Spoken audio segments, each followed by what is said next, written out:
Okay for us to start, Caroline?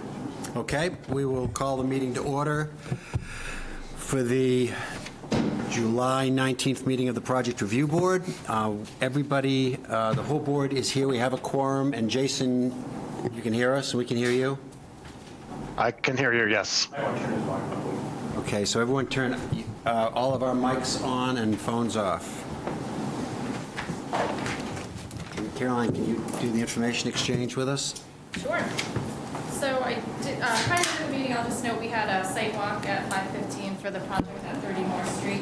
That is on the agenda tonight, so before we get to that, you can give an update. We don't have anything for staff approvals. First update, I'll just kind of give you a project update. So recently, I think it was back in March, this board took action to approve a multifamily housing project at 22 Main Street, right next door to Town Hall. That decision of the board was appealed to the Board of Appeals, and the Board of Appeals overturned the decision of the Project Review Board. They had to review the record and see if there was substantial evidence in the record, and on many conditions, they determined that there wasn't adequate evidence in the record. So that Was or was not? Was not. That decision has been appealed, overturned. I don't know what would happen next. That decision could now be appealed to court. If it goes to court, you don't know what will happen. It's possible that it could come back from you. So as with any active project, I would say withhold comments on the project in case it comes back to you. Otherwise, if you've been having communications between now and then, you could need to recuse yourself. If I get a status update, I'll let you know. But for now, that was the decision. Caroline, to be clear, the appeal was overturned? Or No, the your made- decision was overturned on multiple counts. And I can provide the board with Multiple counts will come. I can provide the board with a copy of the notice of decision from that action if you're interested in seeing With the that. counts, so that we know. Yep, with their findings and determinations. And secondly, the planning board had a workshop with the town attorney on LD 2003. That's the new housing regulations out of the state. Next month, on the first Wednesday of the month, which is August 2nd, Cecilia is going to be having a public workshop on LD 2003 and what it could potentially mean for Freeport, things we're going to have to allow, not allow, things we're going to have to consider, and some policy questions. So if anyone's interested in going to that, there were some flyers over on the table, or you'll get an email. It's a public workshop in this room. You're more than welcome to attend, and there will be opportunity for Q&A. We can't get property specific on the fly because every scenario is different, but if people have general questions on LD 2003, that workshop will be a great opportunity for you to attend. The Downtown Vision Task Force Implementation Group did not meet, correct? I think we had a short recap of what got approved and what didn't in the budget process. We will have a meeting this month, so I should have a report. And then we continue to work on the climate action plan. There's no real update. We're waiting to start to get some draft content from that plan for GPCOG. And that's all I have for you tonight for updates. Any questions for Caroline? Quick question for clarification. Was the Main Street project remanded to us, or was it reversed? It was reversed. It was not remanded.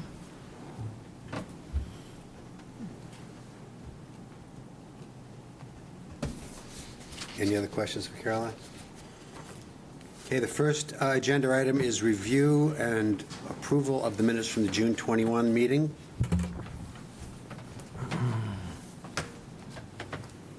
Any suggested changes for Sharon, or is there a motion to approve? So moved. I'll second it. Okay, roll call vote. Berger? Yes? Donahue? I abstain. I was not present. Hamlin? Yes. Madeira? Yes. Monteleone? Yes. Reiki, yes. Yankee? Yes. Okay, so those minutes are approved. The first item is discussion item for 30 Moore Street. I don't believe it's up for any action tonight. We just had a site walk. with the applicant, and we're going to discuss the possibilities of that project. Do you have anything else to add, Caroline? No, just to recap for the public that wasn't here last time, the applicant has a lot that's on the very last parcel in design review and in the Village Commercial 1 District. They are proposing a mixed-use development with a one dwelling unit and an office and a two-story structure. There was a lot of conversation at the last meeting about design review. I think there was the applicant's looking for a little more clarity to get some feedback. And then you guys did a site walk tonight. You got to see the approximate location, the size of the lot, and the existing foundation that's there. And Christian's here if you have questions or kind of want to give him some feedback on the building design now that you've done the site walk.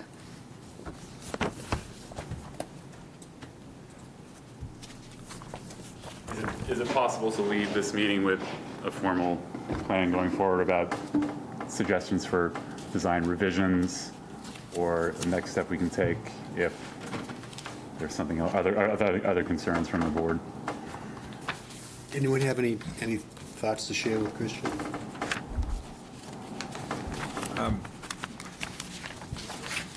I'd offer that to my eye, the changes that have been made to the configuration of the front facade and the voids, the symmetry of it certainly addressed some of the concerns that I raised. I'd be satisfied with that layout and structure. I would still have a bit of concern about the cross layering of horizontally directed siding on some facades to the vertical siding on the other facades. I think that's a bit of a secondary concern. I think I was the one who brought up a second floor to the office, and I see you've incorporated that. But based on A100, am I looking at the ground floor there, where it has that large open entry foyer, the office? A100, you said? A100, yeah. What did I say? That's correct, yeah. And so all So of your living... on the left, you're seeing the basement and garage slab, and on the right, you're seeing the garage and first floor plan. Right, and that entry foyer is just this open area, and then you go upstairs to all of your living. Correct, yeah, and then the new entryway is to the front left corner of the main dwelling. Right, right. There's some discussion with Nick about incorporating a bathroom into that as well, but that's all interior changes. Right.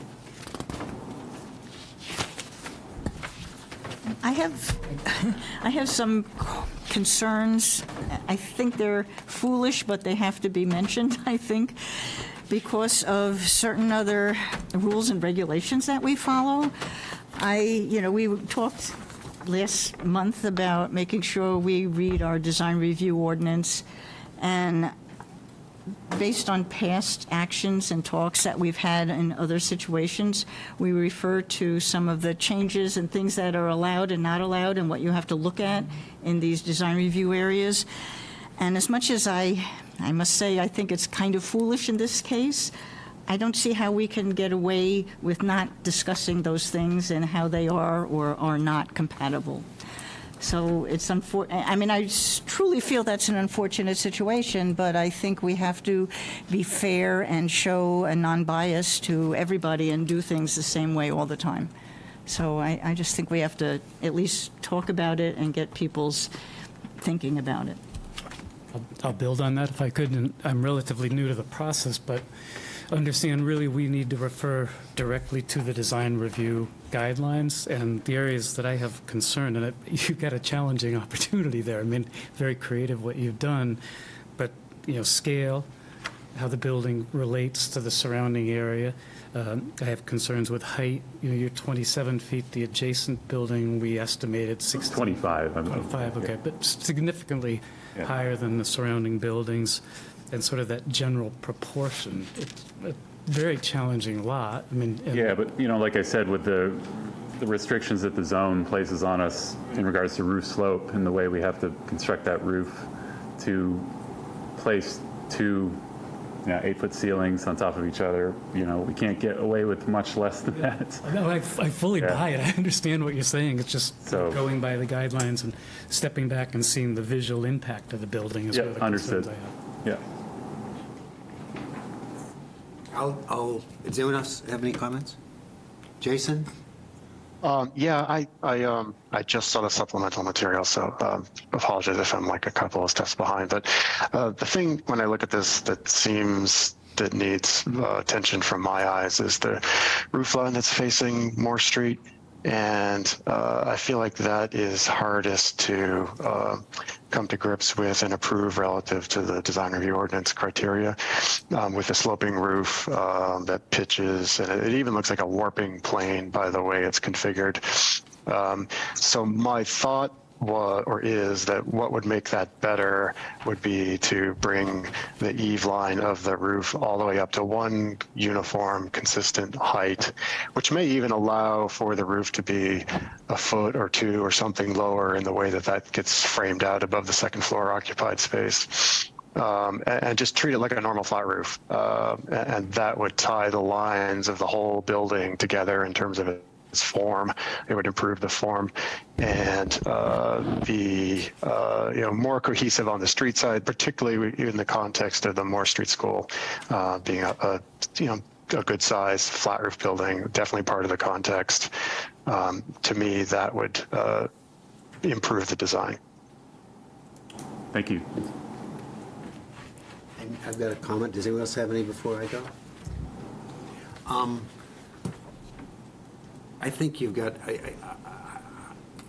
we're up against the design review ordinance, and we just, that thing, everything about the design review ordinance is about visual compatibility with the buildings around it in the design review district, and continuity, and that's in conflict with the situation you're in because you're being driven to do all sorts of unusual things. You're building up against the lot line and you're building an unconventional structure simply because of the situation you're in. With, Yeah. On top of that, you got parking lots on two sides of you. So it drives us to drives you to kind of a counterintuitive result, and I can't make any of that work in my understanding of the design review ordinance. And we just got overturned on Scale. on scale. But you try the requirement of the design review ordinance in only the two parts of town where it exists are that you got to look at other buildings and you got to be within the rhythm of those, and your building isn't. And I couldn't see myself voting for the project if you want some feedback under the design review ordinance. And I hope, and I'm sorry because we hope you have gathered from our interchanges, from the exchanges you've had with us, we want to help. I just don't see how it would work with what we have to work with. And I hope you can maybe find some solution like buying property from a butter or something like that. Gordon, could I make a comment and follow up on that? I mean, there's been a couple comments, I think there were comments last week, about how our standard is to find consistency with the surrounding buildings. And I think it's really important to emphasize again that the surrounding buildings we're comparing it to are the A and B buildings, not just whatever buildings are around.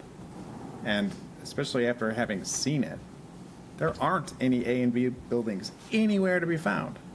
There's a school building on the opposite side of the street that looks rather modern. There are parking lots on both sides, and there's a small home adjacent to it that is neither an A, B, or C building. It's outside of the zone. It's not in the entirely. zone, yeah. And so, I just think that we need to be mindful about this property is unique in that it's an island. It's not, it can't really be compared relative to anything else because there is literally nothing else within eyesight of it. And so, I think as to, the continuity with the surrounding buildings, it needs to be considered in that context. This isn't a Main Street building. It doesn't have neighbors. So, with that said, I just want to make sure that we apply a I would, maybe appropriate Caroline, standard. I share your general concern, but I'm also worried that if we approve this, because it's such an unusual situation, someone else could come back to us and say, then what do you have a design review ordinance for? You know, 'cause Caroline, is that correct that when you were looking around the neighborhood for examples, that you're only looking at As and Bs? Let me pull up the ordinance and read it to you.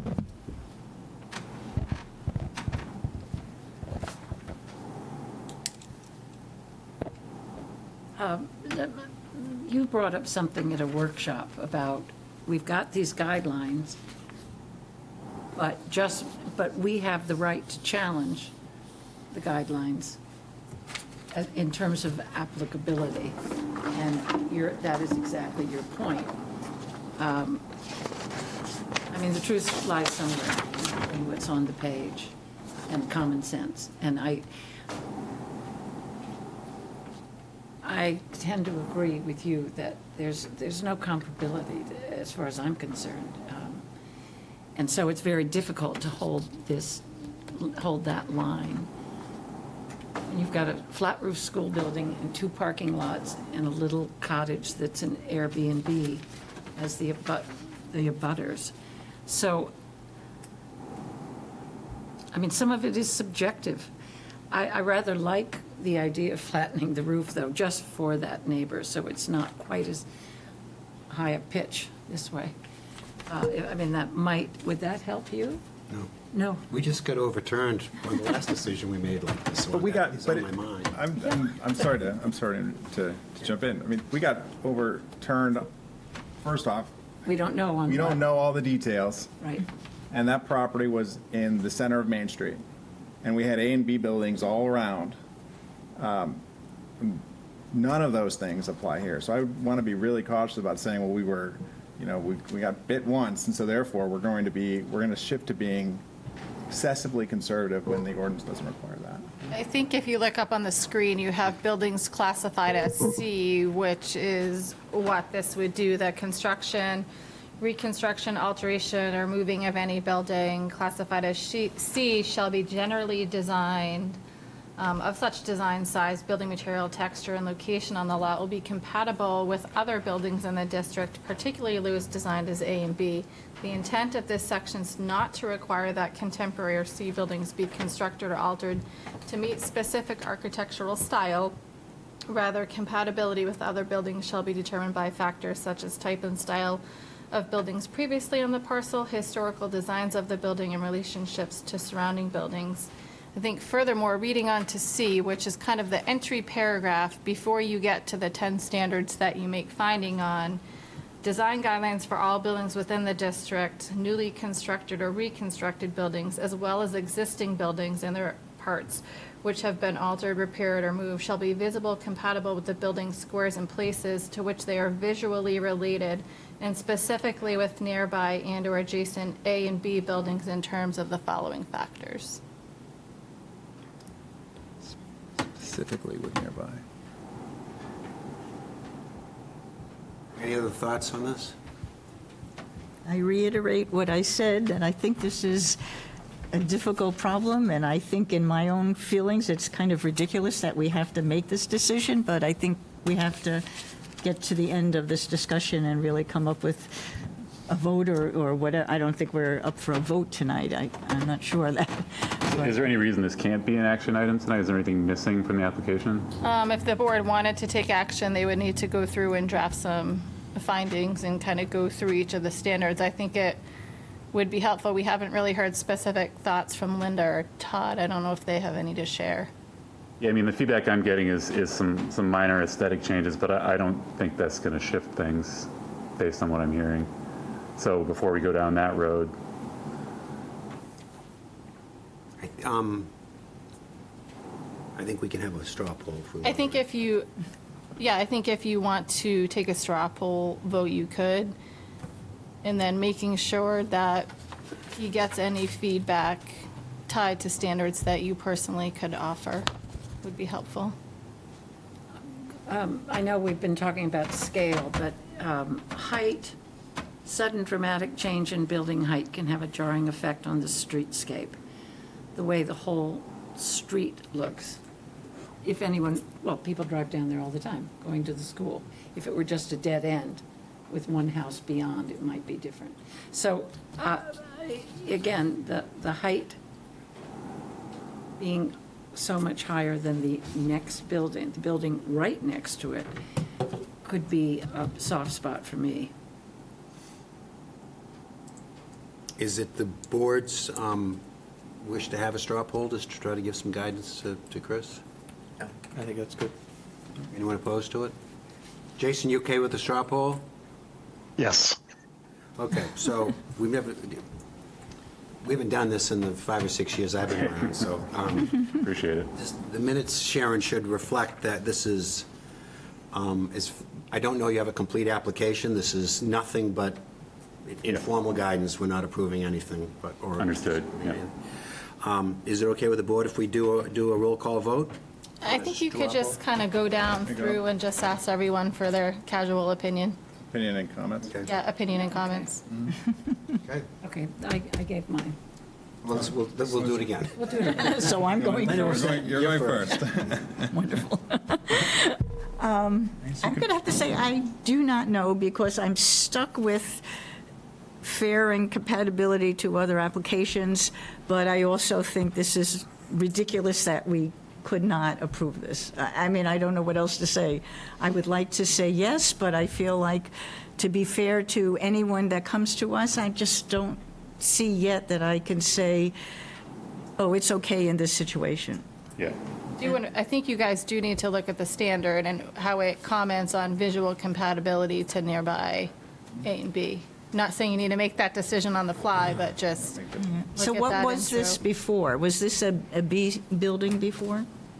No, I think it's always been a C. They took down a structure many years ago. They got approval for a new someone else got approval for a new building in the past, which they never built. So this would be considered a C. So it's the new building of the building that is where it fits into an ABC?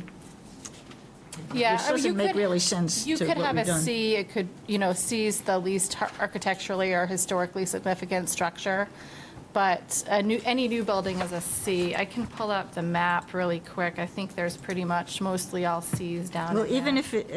if it is a C, which I would tend to think it should be, It would be because it's new. yeah, some of the wording in here is so ambiguous to me. And that's why I did mention, I wish we could have a legal consult before we have to make this decision, because that's kind of where I stand with it. I just, In the ordinance or in our application? for the ordinance and how this application applies to pieces of our ordinance. I'm sorry, I can't go one way or the other right now. Here, you can see this little tiny lot right here. Can you see where the cursor is? No. Christian, can move you the point to cursor. that cursor? Yeah, he's right there. And Okay. so the closest B building would be, this is the LLB flagship store. Is a B building, which seems so ridiculous There's also. actually a very old portion of the structure in there, which is why it's shown as a B, and then they've built around it. And I think the other two Bs there are actually So, gone at this point. Caroline, can you just go back to the ordinance, please? Under paragraph B, buildings classified as C, second paragraph. Back to where I had before. I believe so. I believe it's on page 7. Paragraph B, up. Oh, I'm sorry, did you go? There we go. Is not the intent of this section to require that contemporary or Class C buildings be construed or altered to meet a specific architectural style. Rather, compatibility with other buildings shall be determined by factors such as type and style of buildings previously on the parcel, historical design of the buildings, and relationship with surrounding buildings. I think that's maybe what we're talking about. Is that right, Linda? Yeah, because it's a C, and that's the wording that is somewhat ambiguous. Well, It doesn't say you can't, and it doesn't say you can. It's up to us to look at the wording and look at an application and try to fit one with the other or neither. I don't know. I mean, there are many others here who have a straw opinion also. Jim, give us yours if you will. If, I think that Jason's comments were astute. I think that to my eye, if the roof line was turned so it's straight at the street facing view was a straight roof. The height to me appears consistent with the height of the school across the street. The window style, the shape feels consistent, and those things, I would vote yes.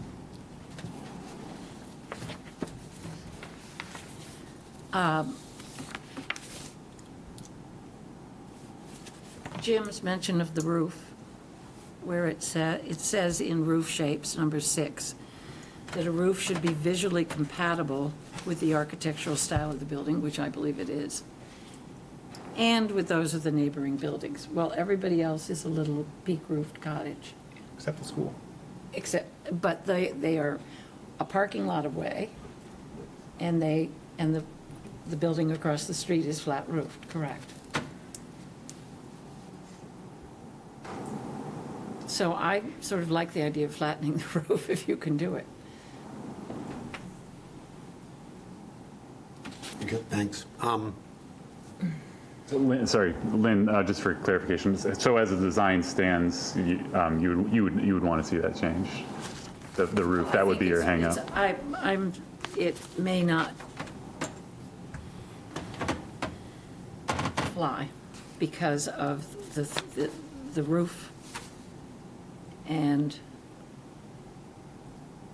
the height. My concern is the height, that wall, vertical wall next to the neighbors. If that were to come down, that could be mitigated, and then the roof line would change, and it would be possibly a bit more like the school across the street. I'd go to size and scale consistent with the other dwellings that are on the street. The height is of an issue. And Jim, I think I agree with you in terms of, and Jason, in terms of, the architectural features as well, being consistent. And I know you're on a challenging lot, but unfortunately, that's not for us to try to solve. The lot is what the lot is. And I know you're trying to make it, get the square footage out of it, but again, there's maybe only so much you can do within a box. Yeah. Yeah, I mean, the way I see it, to satisfy all the other requirements of the zone, as pertains to roof slope, the only feasible roof shape is a flat roof or something similar, shed roof. So, our hands are kind of tied there. I can only bring that height down so much Can I ask, and stay in that roof shape to conform to the zone. you just said size and scale, you didn't give any specifics. You feel like it's not compatible with size and scale? That's correct. I Okay. feel it's, And that's based on the abutter mostly, or, yeah, okay. Fred? Yeah, I mean, and I think all of us are saying that same feeling. We wish there was a way to find our way to yes. It's a very challenging location. Yeah. Too bad you're in design review, but our obligation is to checkpoint yay or nay versus the detail that's laid out in design review. And I think you've been very creative in what you've come up with for a cool spot, but objectively, my concerns are with the scale, the height, and the proportion, which are all key elements in the design review. Subjectively, I think compatibility, harmony, those kind of things, I think an argument can be made the overall design you've got is, it's very different, but you could say, well, like other buildings, it's not exactly the same, but it has a fit. But I get really hung up on those first very objective points on scale, height, and proportion. Okay, yeah. And I guess is Jason, I on? think, right? He's on. Yeah. So I guess I'm last. I feel like you're in a jam and we don't have the tools to help you. I don't think that I could vote for it under the design review ordinance, and because Carolyn wants us to give some specificity to this. The scale of the building, I mean, we have to look at the other buildings that are in design review district. I think that As and Bs, under the ordinance, take precedence, but I think we look at all of them, all the buildings that are in there, and all the buildings are not just story and a half, they're small bungalow, cottage, story and a half. And I mean, the school is equally relevant, though, in that. I wish I could agree with you. I mean, if you're taking in a neighborhood, you're looking at the school as well as the proposed structure I get it. and everyone else. So. We have to come back to this ordinance, and this ordinance doesn't apply to that side of the street. It's, unless if anyone differs with me, speak up, but But similarly, it doesn't apply to the abutter by that reasoning, right? the rest of the way up the street, Yeah. all the buildings that we have to look at, that we are allowed to look at for this, which are A's, B's, or C's, are small buildings, and so my view, the scale of your building is not consistent with those. The height of the building isn't 25 feet versus, the building next to it, which is so close. It's closer than you and I are right now. Yeah. It's almost half the size, maybe a little bit better than that. I would guess it's got 9 feet on it. I would guess 16 foot to the ridge line on the butter, and we're at 25 and change. But to me, it's a lot, in particular, Yeah. where it's a big square. Understood, yeah.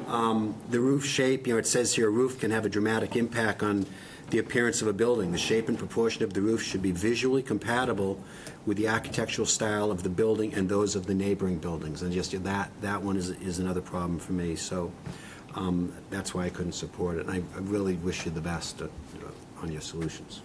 Did we hear from Jason yet on this straw vote? I can add some thoughts. With the suggestion I made earlier, I would be more comfortable with the design, and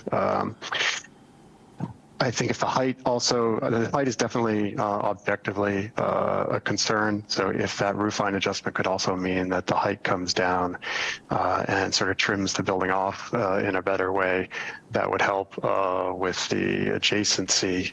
It is unfortunate that the building that's adjacent to it is a rather small structure, and it's at a low point in grade, and the earth is basically up against the siding in that structure. So your structure is sitting more prominently on a foundation, which gives it more of an upright feel to it. But it's not a big building. I am not at all concerned about scale. In fact, I think it could be a helpful mediator between a small scale and a larger scale. And I think just looking at the context of what it is right there is equally important as to what's 3 or 4 houses down the street. And the fact that it's adjacent to a parking lot and has all that open space around it, in my mind, it actually has something of a calming effect to the surroundings. So with those suggestions, it's something that I would vote yes for. I have another thought. I'm not sure it's a suggestion, but I'm going to say, and maybe you'll consider it, because I don't think we got a good handle at the site walk on if this was changed out of this design review area and moved zoning-wise into, or whatever, into the other side where that small green building is, what that would mean for you for setbacks, actually, what it would mean for the heights and everything else of the building, if it removes all kinds of restrictions and you could go up higher and get all, and then you don't have to, as far as I understand, be a residence and an office in the same building. You could be just a residence. Maybe that gives you more flexibility if you redesign the whole thing to fit in that versus what you have now. It's just a thought. Yeah, appreciate it. So, okay, thank you. I appreciate doing something unconventional for my benefit. I'm still kind of getting a mixed board, though. Some undecided voices in there. And so it sounds like a reasonable action item for me would be to make some effort to reduce the height, bring the slope of that roof down.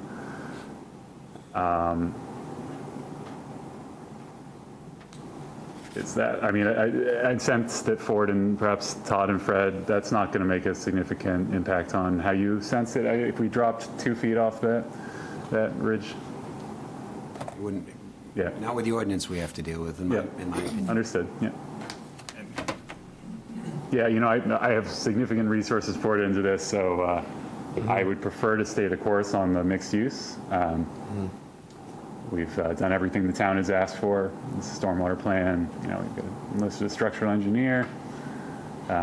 So I'm hoping to go that route instead of trying to go back to the drawing board and build it as a single family, changing the map. Well, thank you. There was some discussion of color last time. You had Yep. originally proposed black or dark. It's more, yeah, it's a dark gray, blues. So you've gone to a dark gray, okay. Yeah. If there's nothing else, we'll thank you.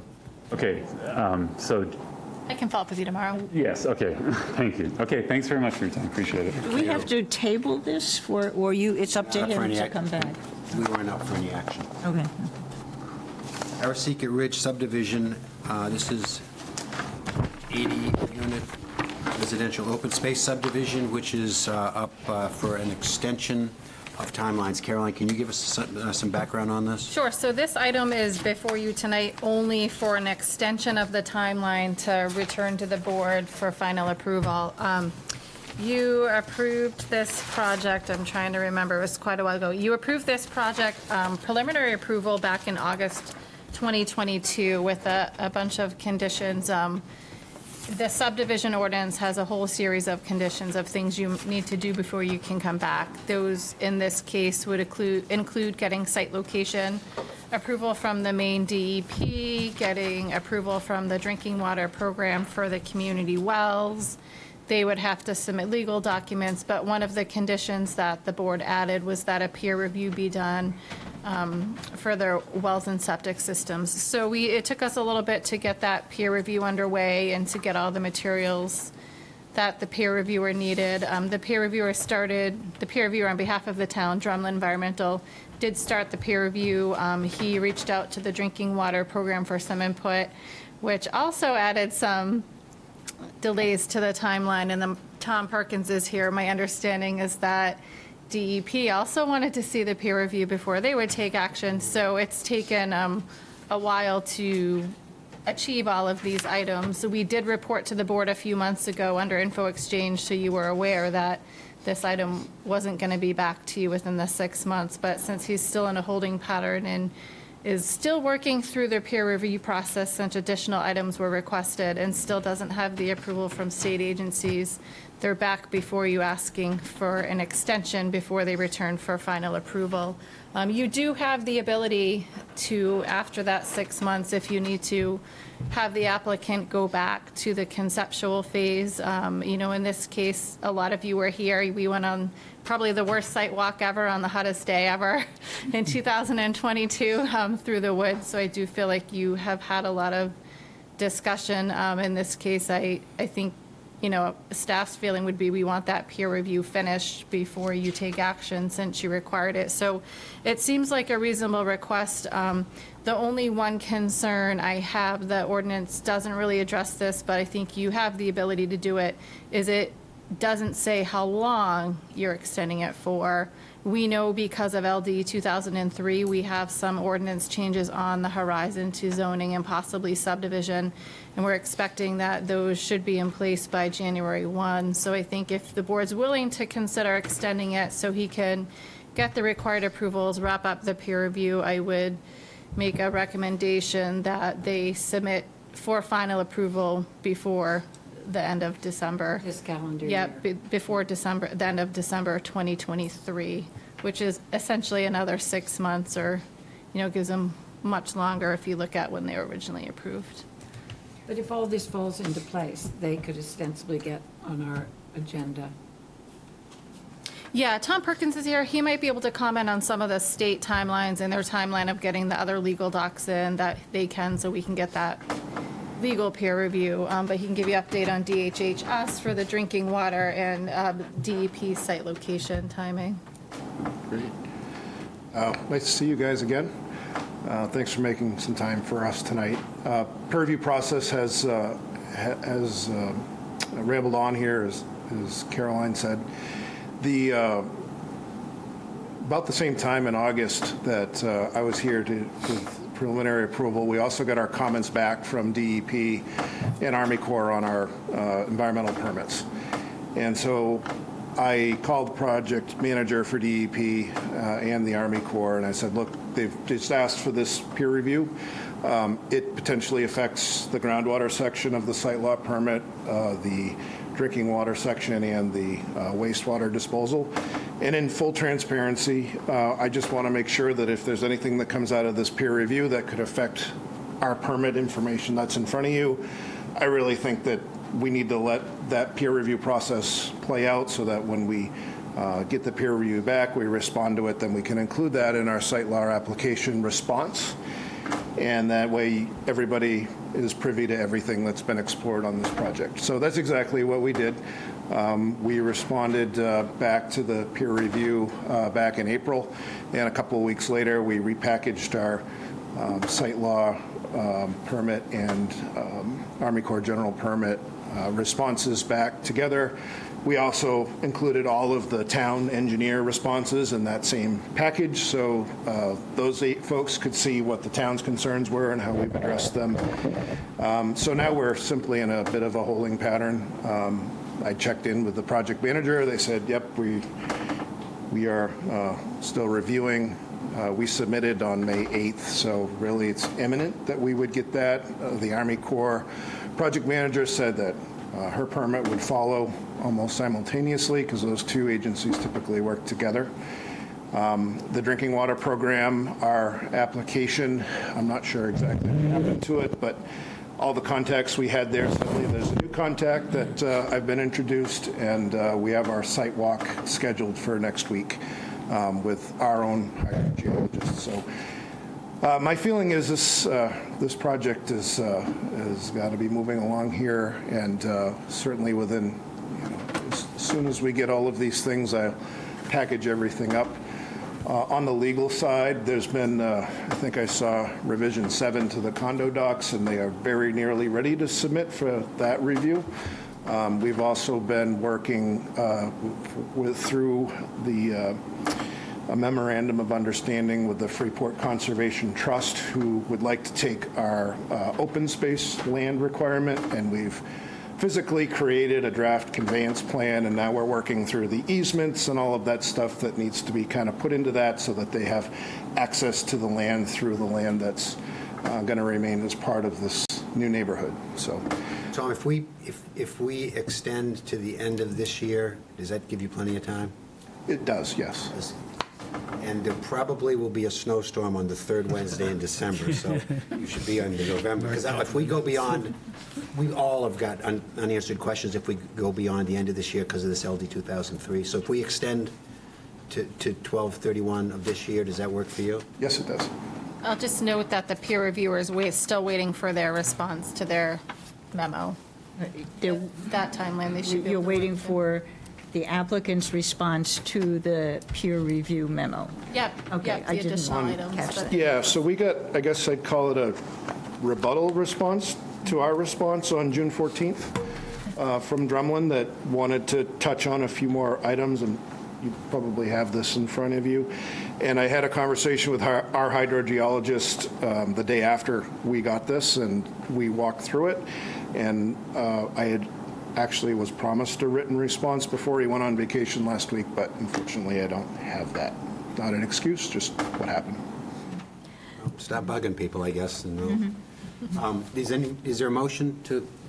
Can I ask a question before we move on that? If, from my reading of the peer review memo that you're waiting to respond to, it is possible, based on some of this data that they brought up, that, so what would happen to the application if they needed to make, I'm calling them major, I don't know whether you would assume major, but adjustments to where the wells and the septics are in relation to each other and to the whole project based on this peer review that we can see here? What happens to the site plan review? What happens to everything we have reviewed already? Do they have to then come to us with a whole new design and start again, or where are we? Not if the general layout, conceptually, you're always going to see some tweaks from when you grant conceptual, because they haven't done all the engineering and due diligence. So if the layout stays generally the same, if they shift a lot here or there, or move a well or septic, they'd be fine. If they have to rearrange the entire layout, then they would be starting from scratch, I mean, I'm essentially. thinking more in terms of, if I recall, without having opened up the old papers that we had, where some of those septics and well locations were, it seemed to me that there was a number of wetlands areas or other crossings that maybe would require you to change those configurations, not just a little bit, but, in a broader area. So that's what I'm wondering. If that were to happen, then the final review may not be able to take place anyway by that timeframe. They have to be back in, we don't have to be finally approved by then. I think they have to be back before us by then. But Oh. those types of changes are normal. Is that the case? I mean, we're Yeah. not talking about giving them their final approval in 6 months. We're talking about them submitting prior to 6 months? We're talking about that threshold for submitting for final approval. So, I Okay. mean, usually they submit, and then 21 days later, we put them on the agenda. If Tom has to have a significant layout, he's changed at this point, he's going to call me. They have a lot of time and resources. I'm going to go for a long swim and probably not come back. It's not that unusual to make changes at that point. Yeah, I can't think of a time we've ever had that, but Is there? Did you want a motion? Yeah, is there a motion? Sure, yes. And what is the motion? Well, just clarification, till December 20th, which is our next, would be our scheduled meeting, or till December 31st? Is this to submit by the end of this year? Or do I think having him submit by the end of the year would satisfy the requirement. So, motion. Be it ordered that the Freeport Project Review Board grant an extension until December 31st, 2023 to Beta Zeta Properties LLC for the proposed Harrisicke Ridge subdivision, tax assessor map 18, lot 16, for an 80-unit residential open space subdivision to allow for additional time for the applicant to file for final subdivision plan review, in that the applicant continues to work towards satisfying the conditions of the preliminary approval and the submission requirements of the Freeport subdivision ordinance, and no municipal ordinances that may impact this proposed development have been amended. Second. Is there any discussion before we do a roll call vote? Okay, Berger, Yes? Donahue, Yes. Hamlin, Yes. Madeira, Yes. Monteleone, Yes. Reike, yes, Yankee. Yes. Good luck. The next agenda item is 8 Independence Drive Design Review Certificate. Caroline, can you give us a summary, and then we'll hear from the applicant? Can I just grab that? So the, Water, you guys. I'm going to separate you guys. I'm getting some water, sorry. Does anybody else want some? because you didn't offer to yes. get him any. Yeah? Would you mind? It's hidden in the kitchen. Hopefully there's someone there. You'll know where they are. It's cool out there, you might not want to come back in The here. drinking fountain's broken. So the applicant is here before you tonight for a design review certificate for a multifamily dwelling on Independence Drive. The property used to be used years ago as a bed and breakfast. Most recently, it's been approved for multiple units. The applicant has had some water issues, so they're proposing some changes to the building. I'll let them give you the details, but there's new siding, new roofing, new windows, removing a big porch on the front of the building. They'd be installing granite steps with railing and lumen seating. What they are removing, there are some French doors on the front of the building, which they're going to take out and replace and match another standard door. There was one typo in the staff report that you would need to change in the findings. There's a bay window that's going to be removed. It was noted in there, it's going to be replaced with double hung windows. That is incorrect.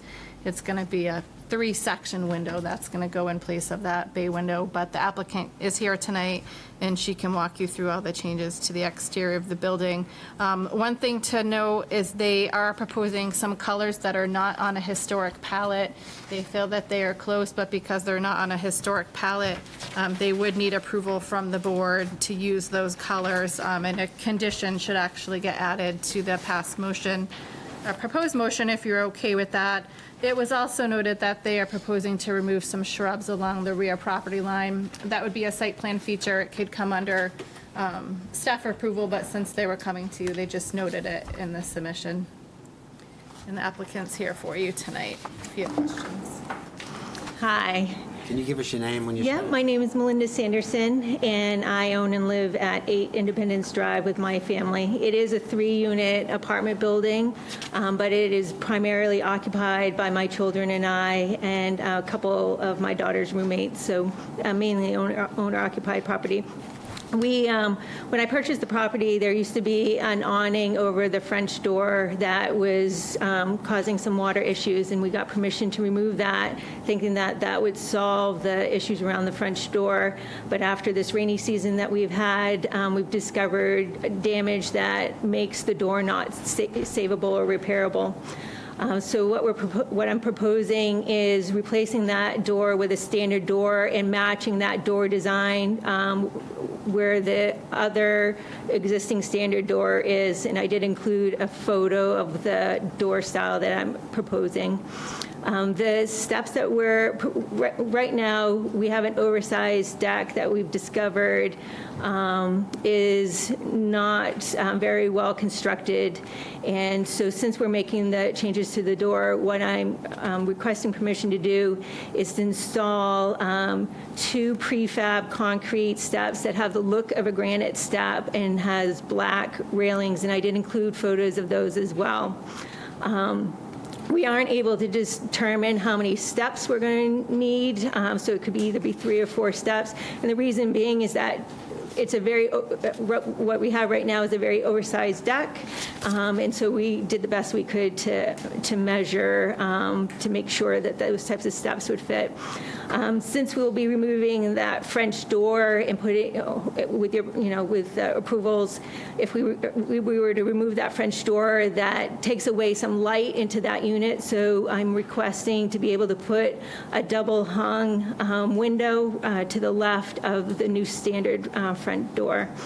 I did not know until shortly before my submission that I was in a color restricted area. So I did the best that I could, taking some vinyl siding samples down and matching with, or trying to stay within a family of historical colors. So I think that I did find a gray that falls within that family of colors. And then as far as the shrubs, right now, we have this overgrown shrub area and some fallen trees that were knocked down during some of the storms. On my property is a right-of-way to the left of those trees, and it is a little bit of a hindrance, I think, for my abutters for viewing when they're trying to come in and out. So that was one of the reasons why we were thinking it'd be beneficial to remove those shrubs, to protect some privacy between us and them, because they're to the rear of us. What I'm requesting is to be able to plant some shrubbery along the rear line to maintain that privacy between the 2 lots. Anyone on the board have questions for the applicant? I have a question. Are the historical colors ironclad? So It's pretty broad. It can be from any paint manufacturer's historic color palette. So it can be any manufacturer, and it can be any historic color palette. It doesn't even have to be New England. So there's a wide variety. We do have a lot of cases where people will come in and try to color match to see if it's close, and then come in just so they can use the specific Say this- colors that they want. I thought you said to see if it's gross. Well, The, I guess. so if I can add to that, if a color is on an existing color palette, which you couldn't find, it's automatically approved, but we. Yeah, you can just do it by right. But our wording is the color in a color overlay district, which is what you are, has to be compatible with historic buildings and should not dominate the architectural features of your own building, so Yeah, and so, those work for me. yeah, I spent a couple hours at Main Paint trying to at least get as close as I could to the historical color. So this, is it something she brings to you to say it looks good? Because it's very hard to tell No, she's bringing it to you. in a copy. Yeah.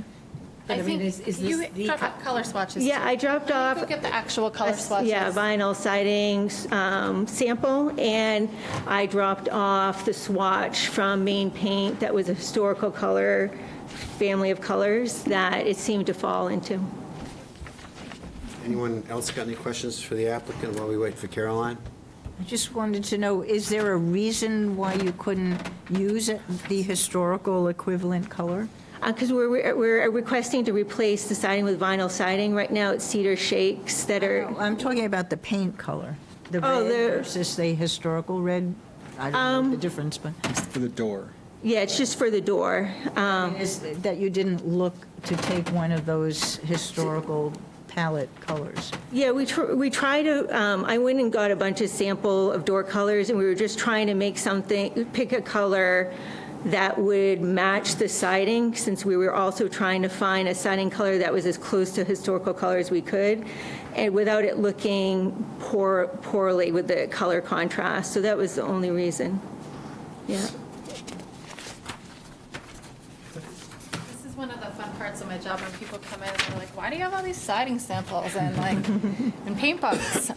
So this will show you the color of the door. You can pass that down. These are two samples of historic color palettes, just for comparison. This is the smoky gray vinyl siding that she wants to use, so I'll pass that down. You can also feel the thickness of the siding.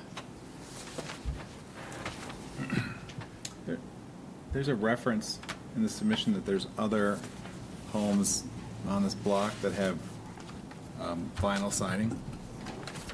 Yeah, I was able to locate at least two that, Where are those? So I'm, when you're going down Main Street, heading to the town hall, Independence is to the left, before the hill for the railroad, to go over the railroad. I'm tucked behind the hill. The homes that have vinyl siding are at the forefront of Independence, much more visible than I am to the main street. I didn't note the street addresses, but it's, Wilbur's might have vinyl siding on that new yeah, I big can't remember addition. if it was an insurance agency building or, Oh, yeah, there's like an office building. yeah. But I did confirm also with the assessor cards. I certainly, I've got concern about the combination of the vinyl siding and the prefab concrete materials and the aluminum railings and the fiberglass door and the vinyl windows. I think putting all those things together is something that is of significant concern and presents issues with our relationship of facade materials standard. I mean, I think that just the very fact that we're dealing with like pre-colored siding shows that it's non-traditional for the use of that kind of material in this zone because they can't be painted a historic color. And I think that's a concern. So our windows already are vinyl windows. There's, Yeah, and our other existing door is of the same material as the proposed doors. understood, and Yeah. my point is that the ordinance that we were applying, I think, based on some of the recent conversations, suggests we're applying it on a much more conservative basis than we have. Looks at the relationship between materials, and so, you know, the relationship between a cedar shake siding and vinyl windows is different than vinyl windows with vinyl siding with fiberglass door. And so that it becomes the matter of the relationship from what I can see. Other questions or comments from the board? I'm looking for the original, there's a photograph, I think, of the way it is today, Yes. and I'm not finding it. Black and in my, I'm just lost here. I should be able to pull it up on Page screen. 11, Yeah. but I don't know if the pages are numbered. They're not numbered. Keep on going. Keep on going back one. Okay.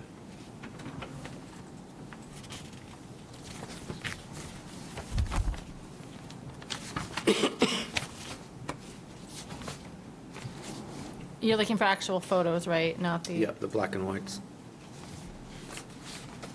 They're on page 11.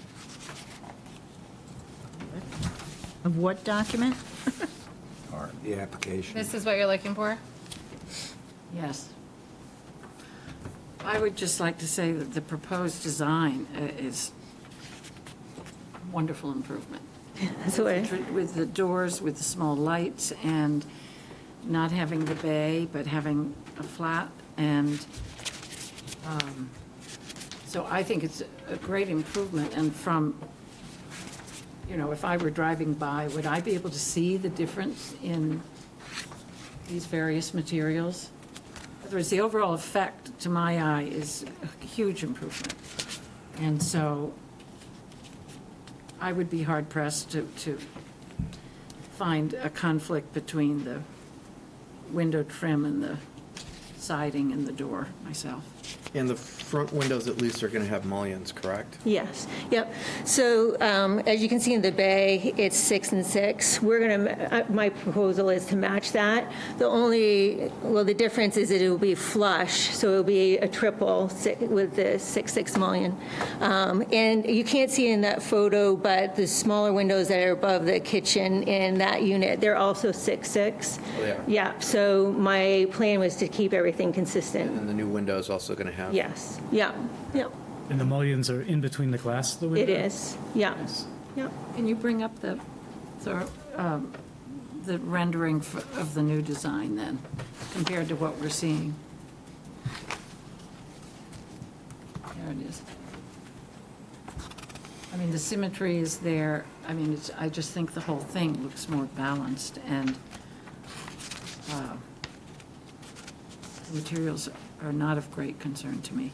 And the other thing is there was some sort of industrial-looking lamp, but then the ultimate was this black exterior light with glass panes. Well, that one, yeah. Yeah, that one's not full cutoff, so she can't do it. There was a supplemental packet. I can pull up her light. It's in the Oh, back of so that. because I was confused as to which one we ended with. Yep, the updated Not that one. material. Is it the more industrial one?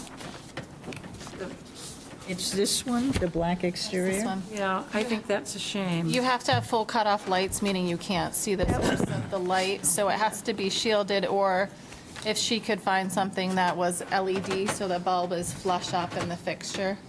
It's just a shame, because you really are sort of going with colonial look, and that, Yeah, all the other ones that we found showed a little bit of the bulb.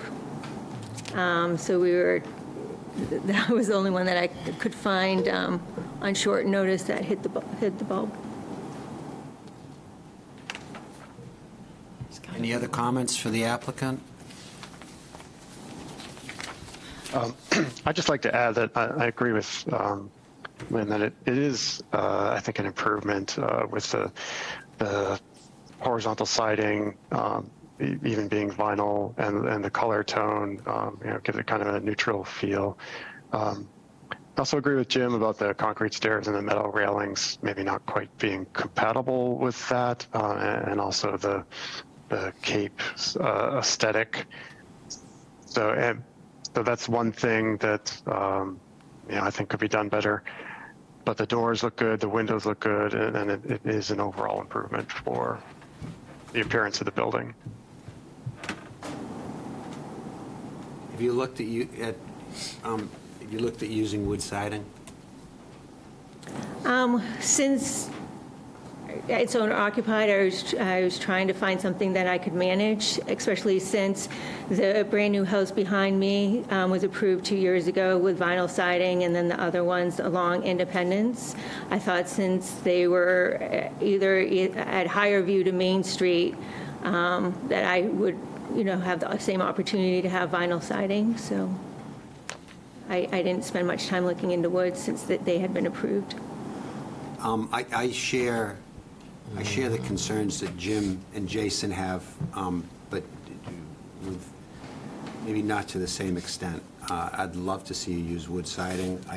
Considering the vegetation you've got, and particularly your distance from the road, I think it's going to be hard in your particular situation to, for me to tell the difference between the textured vinyl that you have and the real deal. Maybe if we get as far as approving your project, perhaps we could put a provision in there that you are also approved to use wood siding. I would be open to that. Any other, you're giving me the eye. Oh, no. Any other comments or questions for the applicant? Is there a motion? I would say, remember, I said there was an error in the findings, so you would need to make that change to the findings. You can't just adopt them as printed if you wanted to adopt them.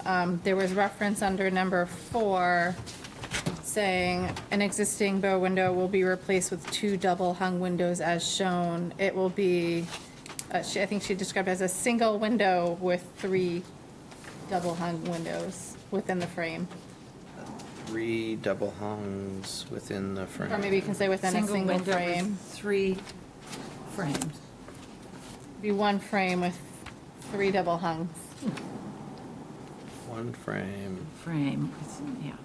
3 double hungs. And so that would be under number 4, rhythm to solids to voids. You would need to make the correction under number 7 as well. Those are the 2 places it talked about. 7, and The what's the windows. correction in 7? It would be the same. You could use the same wording as the same sentence. And then I think whoever makes the motion could just add a condition that you approve the use of the colors of Sherwin-Williams, Red Bay, and Smoky Gray siding. That's in the motion already? No, the motion here. Yep. Williams, what is it? Sherwin-Williams color, it's called Red Bay, and Smoky Gray vinyl siding. But if we put, I think I heard that you're also amenable to wood siding? If it's my understanding that it would be put in that I'd have the option to do either vinyl or wood, is that how I understood it? That's my amendment, if it's okay with the board. Okay.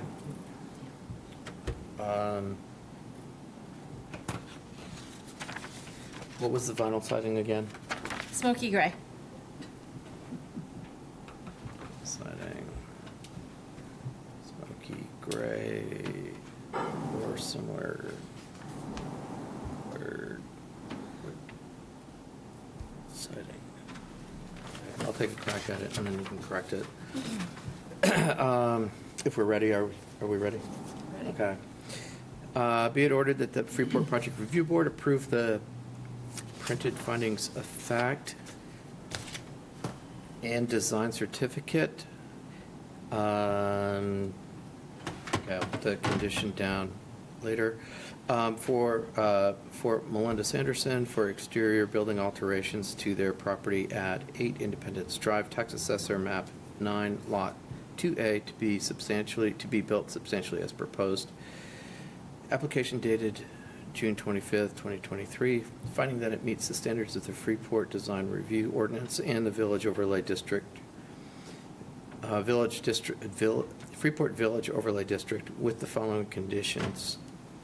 1, that reference to item 4 and item 7 of the findings of fact be changed to 1 frame with 3 double hung windows.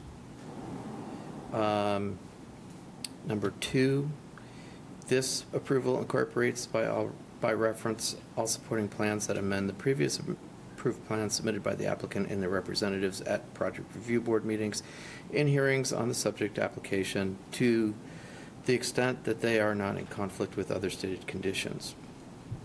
Number 3, that the use of colors are approved for Sherwin-Williams color Red Bay for the doors with vinyl siding of smoky gray or similar colored wood siding. Number 4, the applicant obtain any applicable permits from the Freeport Codes Enforcement Officer. Good job. Is there a second? Second? Any discussion? I just observed before we vote that I intend to vote against the motion because I think that we don't satisfy the relationship to facade materials. And I think there's been an inadequate showing of consistency as to the neighboring buildings that do have that. And so I think that's a concern that I'm unable to resolve here. Thank you. Any other comments before we vote? Berger, Yes? Donahue, Yes. Hamlin, Yes. Madeira, Yes. Monteleone, No. Reiki, yes. But I hope you get wood. Yankee. Yes. Motion passes. Thank you. Next agenda item is 48 Bow Street, also for a design review certificate and an issue about demolition. Jason, I believe, is going to recuse himself, so he will turn off his camera, but he'll hang on for the last item and rejoin you when you're back. Jason, I Okay. think we need to, I think you need to give us the reason for recusing yourself, just for the record. Oh, I'm a neighbor, a butter with Bruce, or the applicant. Thanks. Yep. Hello, I'm Bruce Makenber, 48 Bow Street. My wife Shelby and I would like to take the existing 20 by 20, for lack of better words, glorified shed. It's 2x4 construction that's been there for quite some time. Not really functional. It's starting to fall apart. We'd like to replace it with a 20 by 24, 2x6 construction studio with a loft. My wife's an artist. She wants to use it for a studio, storage space with a loft. The side facing the house, we've added a transcom dormer, more for passive sunlight for artwork as well as passive energy from that side, getting 3/4 of the day sunlight. Other than that, I'll let you take me where we need to go. Never done this before. It's, here we are.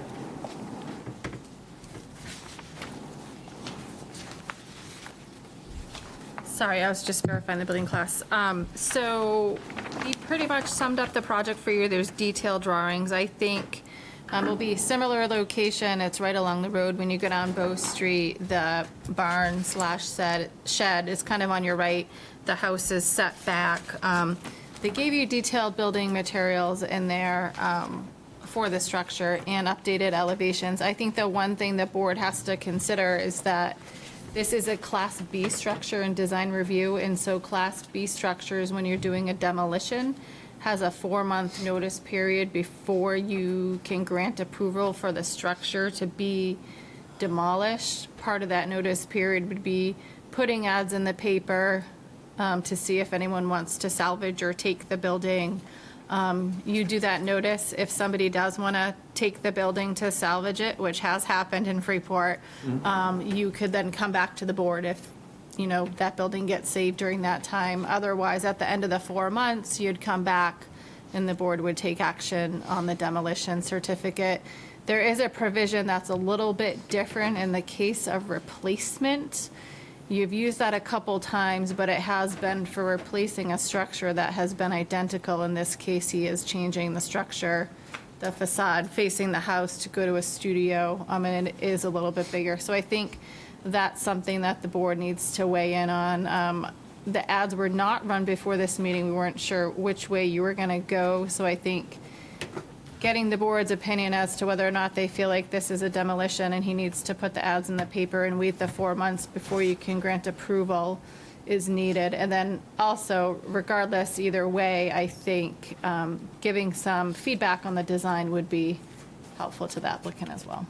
So kind of two Am I right that we need to have, if we get into the 4-month process, do we have to have a public hearing? Yes, so if you get into the 4-month process, you would need to have a public hearing. The applicant would have to run ads 15 days before it comes to the board, so they could essentially come back next month or anytime, run some ads in the paper, you'd give the opportunity for public comment, and then you'd essentially table it for 4 months, unless he came back to you because the building was saved or he found a new home for it. Otherwise, he'd wait the 4 months. He'd have to run a couple more ads before coming back, and then he could come back for final approval. Is that timeline okay with you? We may not be able to control it. I was going to say, it sounds like I might not have a choice, but that puts us into November. Yeah, so if you came back next month, if you ran the ads and we had you come back in August, so September, October, that put you into December. Unless, once My you, gut tells me no one's going to want it. It's 2x4, it's ready to, the next windstorm, it could come down, so, That would make It's it not easy, supposed to wouldn't it? be. no. It's 2x4s and has it been deemed structurally unsound? is the camera. No. The No, it camera, okay, let me rephrase that. If it's deemed structurally unsound, there is a provision that could allow for removal. That's not something that we've talked about. We could talk about that. Well, not being an engineer, I do know that when I get up inside, it does have a loft with a pull-down stair. It's not very stable when I get up there and when I started cleaning it, when we first moved in. And then the next summer, I wanted to use some of the barn boards up there, and as soon as I took a couple off of the floor of the second story, it started to sway, so I haven't been up there since, so. There have been cases where the applicants have run ads and they've salvaged, people have wanted to take the building, or now some people will offer to take it for the wood, they'll offer to move it, or sometimes it would give the opportunity if, I think this said it was built in 1800s, I think was the year. Yeah, the original dwelling was 1789, but that particular building, I haven't seen it show up in any of the deeds, because again, it's 2x4 shed on pillars. Or sometimes they'll like to document it. So I think you guys can talk about if you think it's replacement or demolition, and then give them a path forward, and then give them feedback on the design of the other structure, because that takes time too. Will any of the existing building be reused? The foundation, the footings? There's no, their footings, we're going to replace it with a frost wall, so it's just going to be completely leveled and cleaned out. Some of the wood maybe for aesthetics, where my wife's an artist, she might want to use some of the boards just like aesthetically, but not really. Couldn't be used for the flooring. It's the Barnyard, they do barn Barnyard kits. is the company that is basically going to provide the They design, they have kits. the designer kit, for lack of a better word, Mark, is that fair to say? It's basically a kit, and I have a local builder that's going to button it up and do the interior work, sheet rock, whatnot. You allowed to personalize the kit? I mean, Well, we have to a certain extent in trying to maintain the, right. I don't know, the design review integrity of the area, if you will. We've tried to, not be super contemporary or funky, really make it look like a traditional main barn. Yeah, I love the old Pretty barn. building. I do. In fact, when we first moved in, that was our dream, is just to redo the inside. Then once I got in there and started taking a few boards, I realized that's not feasible, nor safe. It appears to me that the question we got to get back to, is it a demolition or a reconstruction? No, and I appreciate And that, I because don't- first yeah. things first, we'll work on your time frame. We've been there for, since 2019, and we're just getting around to doing what we wanted to do the first year, but with COVID, everything got pushed off. So we'll work it at your time frame. I didn't mean We just want to be able to to get it stop done. your discussion. I'm just Oh, saying. no, I appreciate that. I 'cause think there's no doubt in my mind that this is a demolition, it's not a reconstruction. So I don't think we really have an option at Well, this what are the moment. difference in the dimensions between the two? Right now, it's a shade over 20 by 20. We're proposing a 20 by 24. just, And on the exact site. well, that was something I know Caroline had asked, because where it is right now, by going the extra 4 feet, because of Jason's property, we're getting closer to, the setback requirements, so we're envisioning if we could just counterclockwise a couple of feet, that makes it a little more square to Bow Street, because where it is right now, it's at a little bit of an angle to Bow Street as you're coming down from the market. It's kind of faced off just a little bit. So if it's approved, we would like to counterclockwise and maybe move it just a hair closer to our home, just for aesthetics, but again, we'll do what needs to be done. It's an attractive building, I think. Caroline, correct me if I'm wrong. I'm trying to think of when we waived the 4-month demo, and because of replacement, and it was on, I think, Outer Main Street, where there was a Victorian porch, and it came off because it was rotten. It was going right back as on the same building as a duplicate, right? Well, they had to meet code, so that always changes everything a little bit, but it was the same footprint, or very close to the I feel same. like that's what the ordinance, in my opinion, is striking at. If we don't want to hold you up any more than necessary. If we went with if we decided that the 4-month, if this is a demo, which triggers a 4-month delay, could we have the public meeting at our next meeting and approve the design review certificate at the next meeting, subject to them getting through the 4 months so they can book their work? We haven't done it that way. I'd be willing to explore if we can do it that way. I think as long as they come back at the end for you to grant the demolition certificate, and they're very clear on where it's going to go, I think we could possibly do that, but I'd want to get some legal guidance just because it's different than how we had done it. I think what we could do is work with the applicant. He could put the ads in the paper. We could have you come back to have the public hearing, and then we could see if it's something you can do conditionally, or if there's a way you can do it.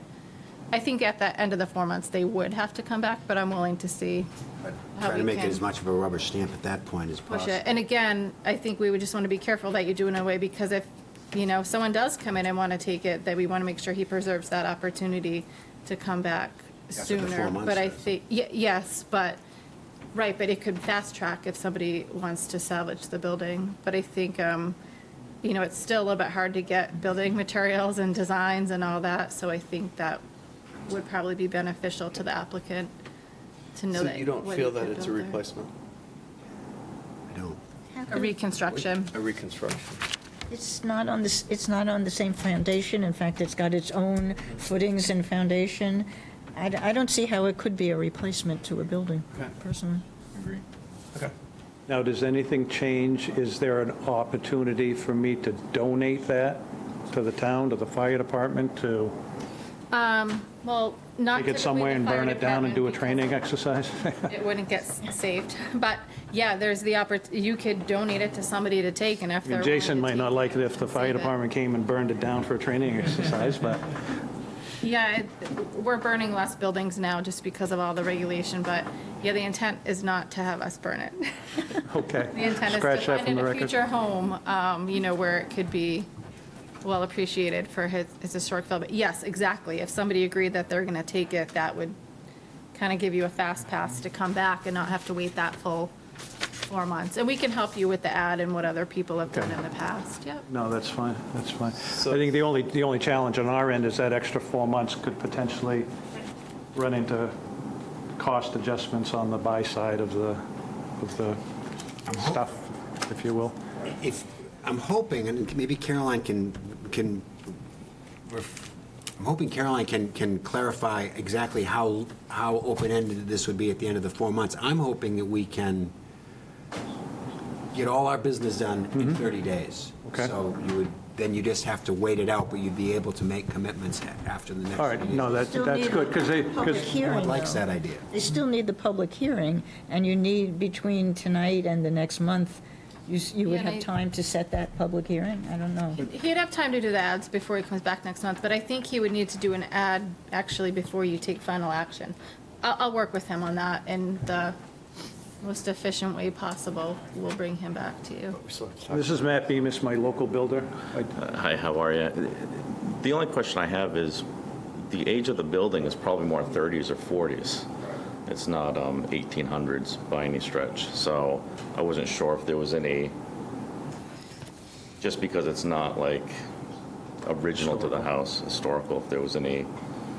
In one of the documents, it was noted as being 1850, that's why we're, Yeah, it's definitely not The challenge is that 1850s. the demolition restrictions come on simply for being a B building, right? Simply the fact that it has that designation triggers this whole procedure, right? Right, so Yeah, it's so not a they- function of age. It's not a function of age, it's a function of the, this designation process Yeah, that's that- happened over the years. Yeah, and that, so we have two design review districts. He's in Design Review District 2, which was the early 2000s, but yeah, the documentation we have is a circa 1850 New England carriage barn with clapboard siding, 6/6 window, and wood panel door located west of the house. So it is noted as Class B property. We had we hired professionals to go through town and For that exact reason, just because there were some discrepancies. Yeah, I know. No, it wasn't 1850 after. But you can be a B building and be how recent? Much more recent. There's different age ranges for each. It's not just age, it could be other architectural and historical significance too. We also, you'd probably get some feedback on your building. Love some. Anyone got any questions or comments about the building? What, I missed, what color is it going to be? Well, right now it's red. My wife would like it to be white. But again, you tell us what color it needs to be, and we'll make sure it fits those parameters. I didn't realize until I married an artist that there's more than one shade of white.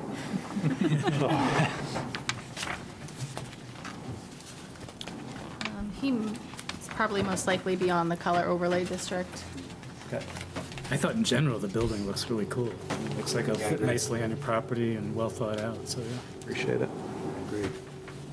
And these are, if we proceed, as I hope we can, if the board agrees, to consider all this next month, you can fill in some of the blanks before then.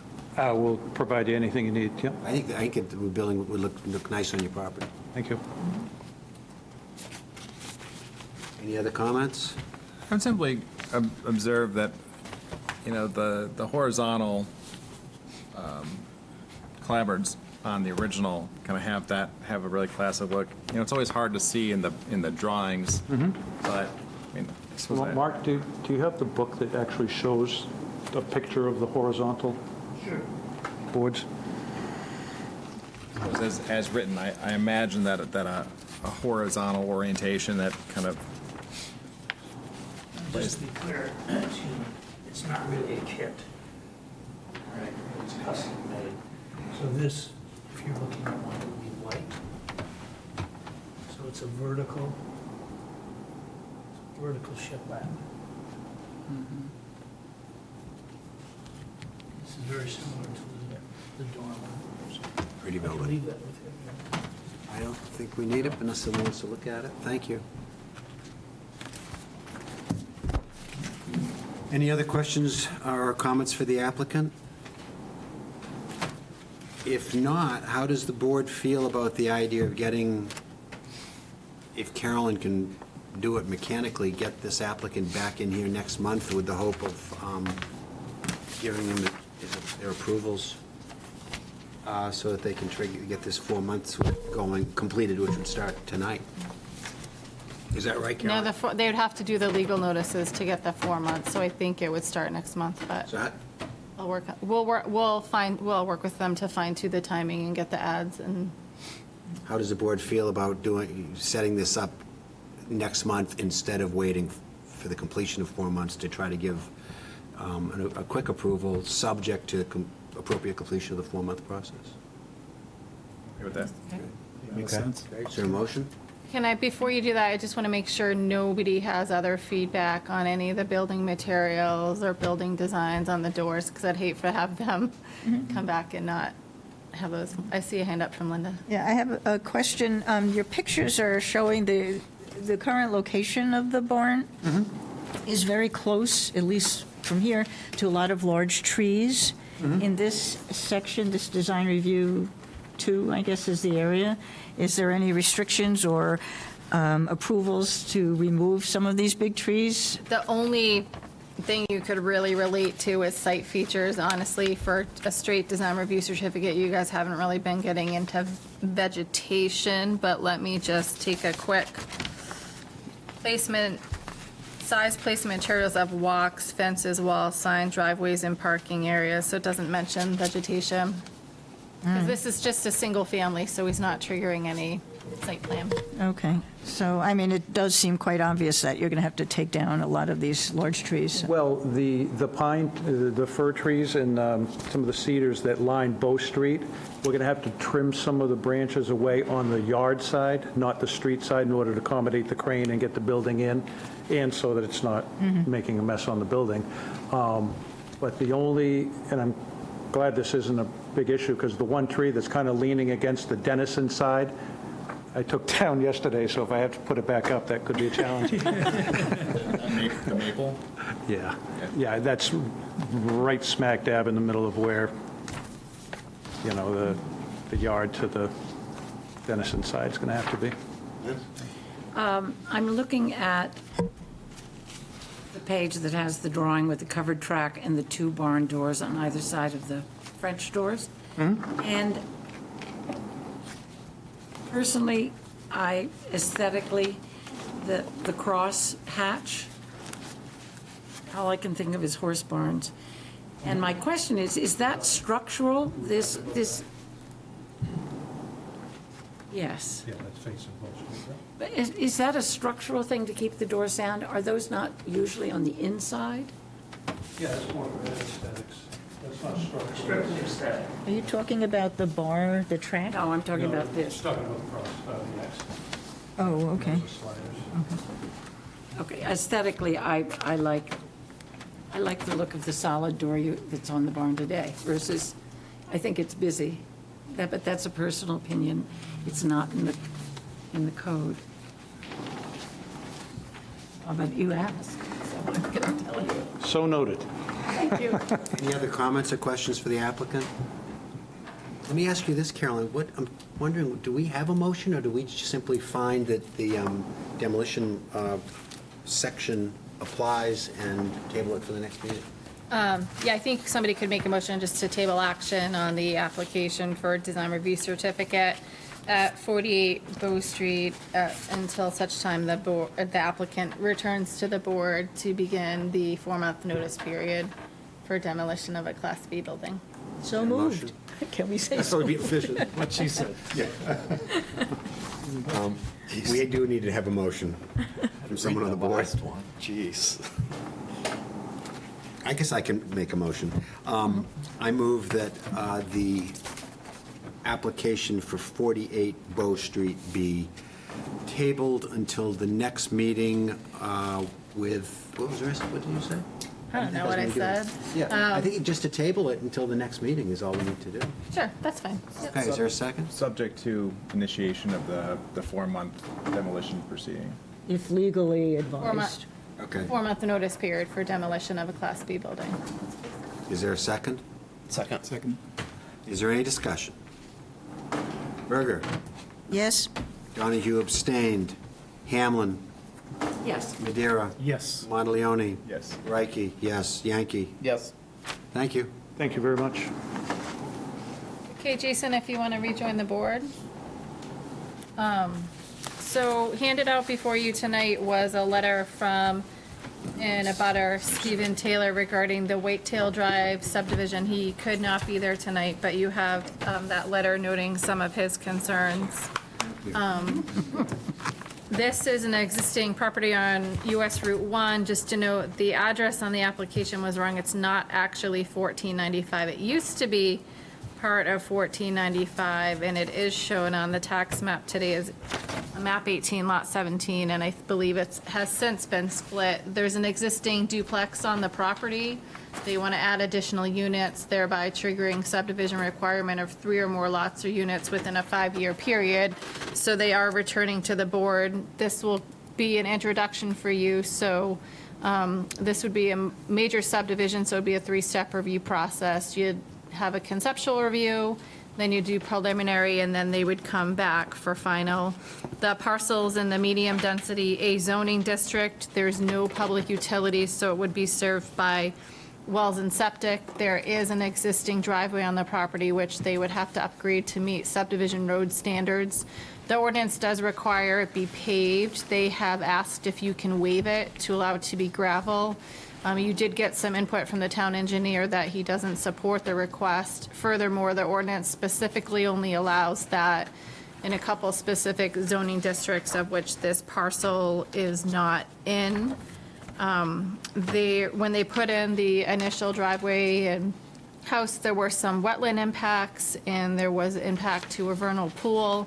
They have been working with DEP now that they're coming in for a subdivision to remedy those situations with permits and some revegetation, which they can get into. They are requesting a waiver for utilities. Subdivisions require utilities to be underground. If they can demonstrate that requiring underground utilities will drive up the cost to a certain level, the ordinance would allow the board to consider a waiver. They may also need a waiver on culvert design, but they're not quite sure as they need to move forward with stormwater designs, and that will impact. Adam, our town engineer, also had included some comments on traffic. This is an existing driveway, but they are changing the use from a duplex or 2-family dwelling to a subdivision, so eventually they would need to get a change of use permit for the road entrance. And then the only question I really have for the board tonight is if you want to schedule a site walk. And the applicants here tonight, they can walk you through. If you want to project, you can plug your computer in on the ground there.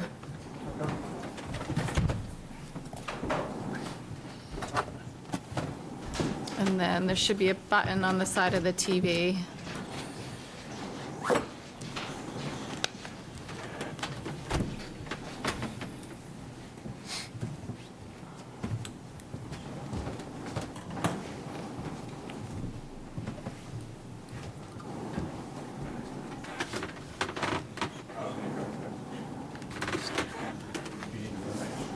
I have only 2 slides. Okay, cool. Take a break. Great. Thank you.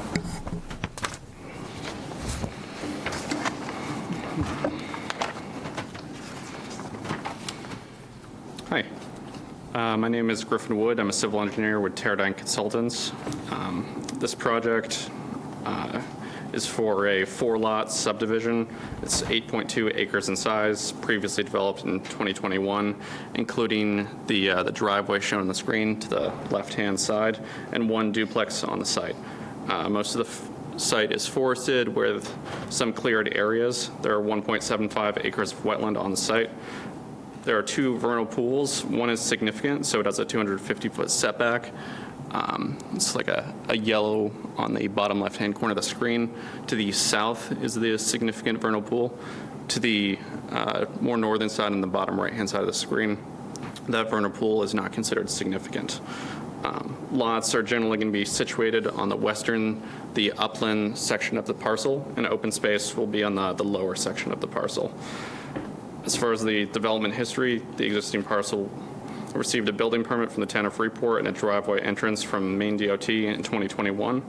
At that point, no wetland investigations were completed for the construction of the residential property, but it was known that some wetlands existed on the site, so the driveway and duplex were situated to avoid them as much as possible. The driveway resulted in 2,400 square feet of wetland impacts, so no permitting was required with Maine DEP because it was below the threshold.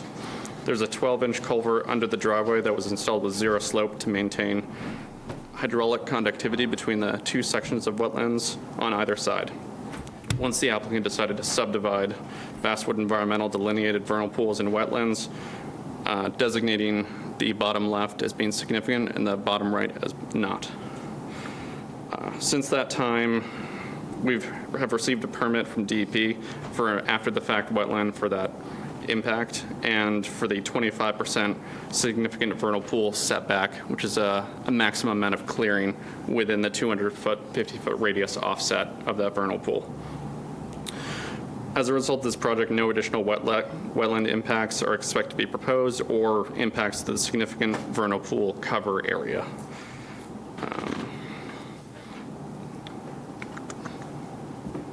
Next slide.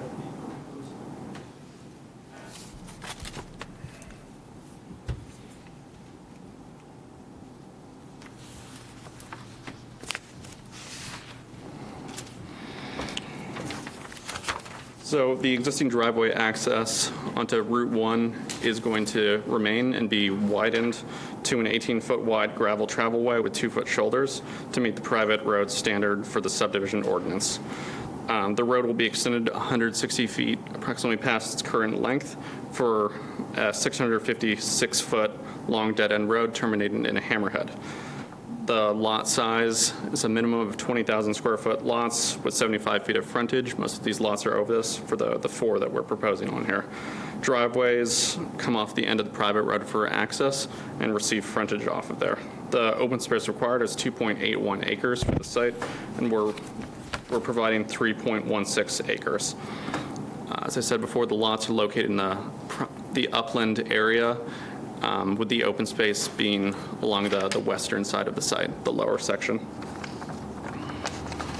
The open space calculations show that we can support 9 units, and we're proposing 8.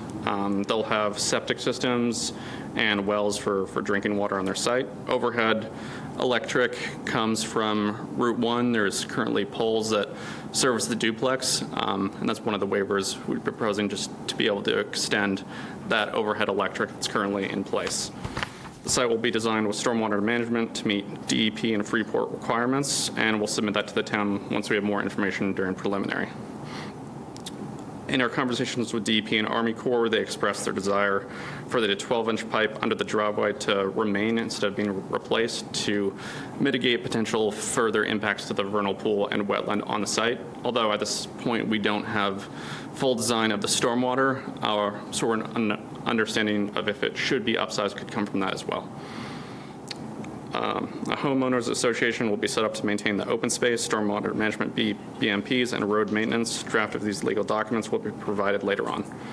So just to reiterate the waivers we're requesting, the utilities, the existing duplex on site is served by overhead utilities with poles along the driveway. Extending this would add approximately 2 poles along there, and it would be simpler to the overall project. The roadway we're requesting would be gravel, not paved. The subdivision ordinance, private ways in RR1 and 2 and RP2 districts are less than 700 feet. May have a gravel surface provided the road is less than 4% and doesn't cross any streams. We're not in these districts, but the road is less than 700 feet and has less than 4% slope and doesn't cross any streams. And this is an expansion of an existing road as opposed to a completely new road. Culvert size, I mentioned that briefly. At this point, we're not formally requesting to keep the 12-inch. Army Corps and DEP expressed that as a preference, but we'll understand that as we dive into the stormwater a little bit more. Thank you for listening. At this point, I'm happy to take any comments. Any questions for the applicant? I have a few. I'm not ready yet. Is that drawing in our packet somewhere? I wasn't able to find it. I don't think that was in the packet. It's a color document that was sent today. All the information on it should be Yeah, the provided packets to you went out previously. last week to them. Isn't that? No. No. There's no aerial that's on there, but all the information is the Oh, same. It's just a yeah. pretty picture for reference on here and to understand the site. Lynn? I see Allen Ridge Road here, right across from your driveway. And as I recall, the Harrisicot Ridge is developed Allen Ridge heading east. So we're going to have 2 developments right across from each other. Is that the? Not Did you get your exactly. opening permit from the state before? Yes, so they'd need to go back to the state would have to issue it, but they would still have to meet subdivision standards. Pull it up on the tax map so you can see. I just remember discussions about how many cars would be coming out. And right now, it's just a runway, with nobody coming out from those areas. And now the Harris Secret Ridge is going to have a lot more traffic than this would, for sure. But they seem to be, I was just curious as to where the Harris Secret Ridge out. Yeah, it is right across the parcel's right across the street, but you can see that the entrance will kind of be staggered because here. It's down. Oh, actually, you can't see it.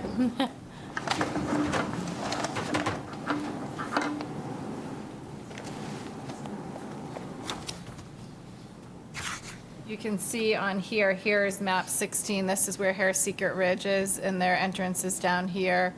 Over Down where? here is the subject parcel we're talking about, lot 17, and their entrance is down here.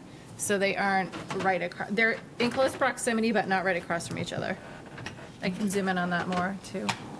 Isn't the Harris Secret Ridge driveways north of the Allen Range Road? Yes. Street? So there would be one, it seems like their driveway is going to be at one end and pretty far, not pretty far, but, maybe Okay, so 20. half a mile up is going to be the No, it's not a half a entrance. mile, because the Harris Secret Ridge development, it abuts, comes back to that Allen, there are those few little properties along Allen Range. Lot 16 is that other subdivision, and this one is 17. Okay, all right. Can you just point to that on there? 16? This is 16 right here. Here's the southern line of Harris Secret Ridge.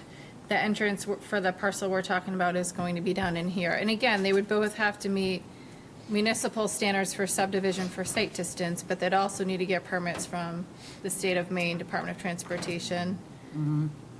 Okay. Due to them being on US Route 1. I think also importantly, we've not approved Harris Secret Ridge. And based on their peer review, they may be fundamentally changing their design. And I would be concerned about imposing restrictions on an applicant before us based on what we don't know about an applicant that's Not approved. Yeah, you can only look at the subject application before you. People come in all the time, they build things, they don't build things. So we'll have to leave that up to the state and whether or not they consider that in their issuing of the gets change here of first. permit. I've got a couple questions. Anyone else have any before I ask? I have a lot of markings on my papers here. You have, on page 3 of your document, Do you want to do the bottom again? you have, under water, electrical, and telecommunications as a heading. Did you see where I'm talking? I don't have the same packet in front of me, but maybe if you could just briefly describe it. It's in your Question. preamble to the document. It's not in section 1237, but it's in the first thing. So it says that existing well for the existing duplex has its capacity, et cetera. So we expect adequate water for all the lots. These will be individual wells. So my question is it an individual well for each of the apartment units or for each duplex? I would expect them to be for each duplex, generally. One well per lot.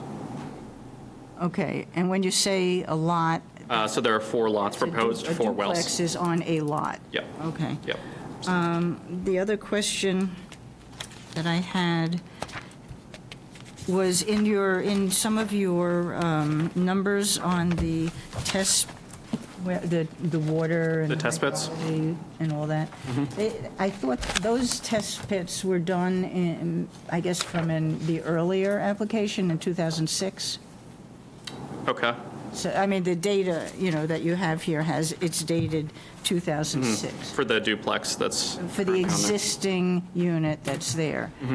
And then, so you're taking that data of those test pits and now using that to indicate that the 3 new units, 3 new lots are using that data. And obviously, water doesn't change too much, but I'm just wondering, based on life today and rain and water and everything else, you have not done any new test pits or wells or the soils or anything? Correct. Those will come later on, but we'll need test pits for the additional subsurface disposal on there as well. Usually it's a good indicator, though. We have one well that functions, the others will also, but that analysis will be done further on. Yeah, I mean, across the street from one house could be a well that's 500 feet, and the one on the other side is 125, so, Yeah. They do change. Yep. So I had another question now, and I'm trying to get it back into my head. But I think we should consider a site walk, because this is pretty interesting-looking property, and I think we should get out there with our boots on. Makes sense. But clarification, you refer to the project is for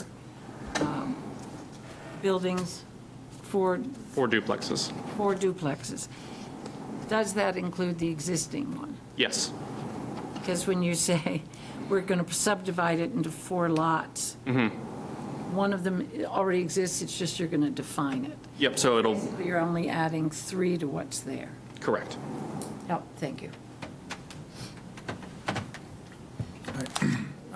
And just to clarify, so what you characterized earlier, that the existing road is currently just a driveway.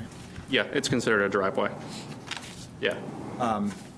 Just kind of an observation at the early stage, I certainly have concerns about particularly the request for a waiver of the paving requirement.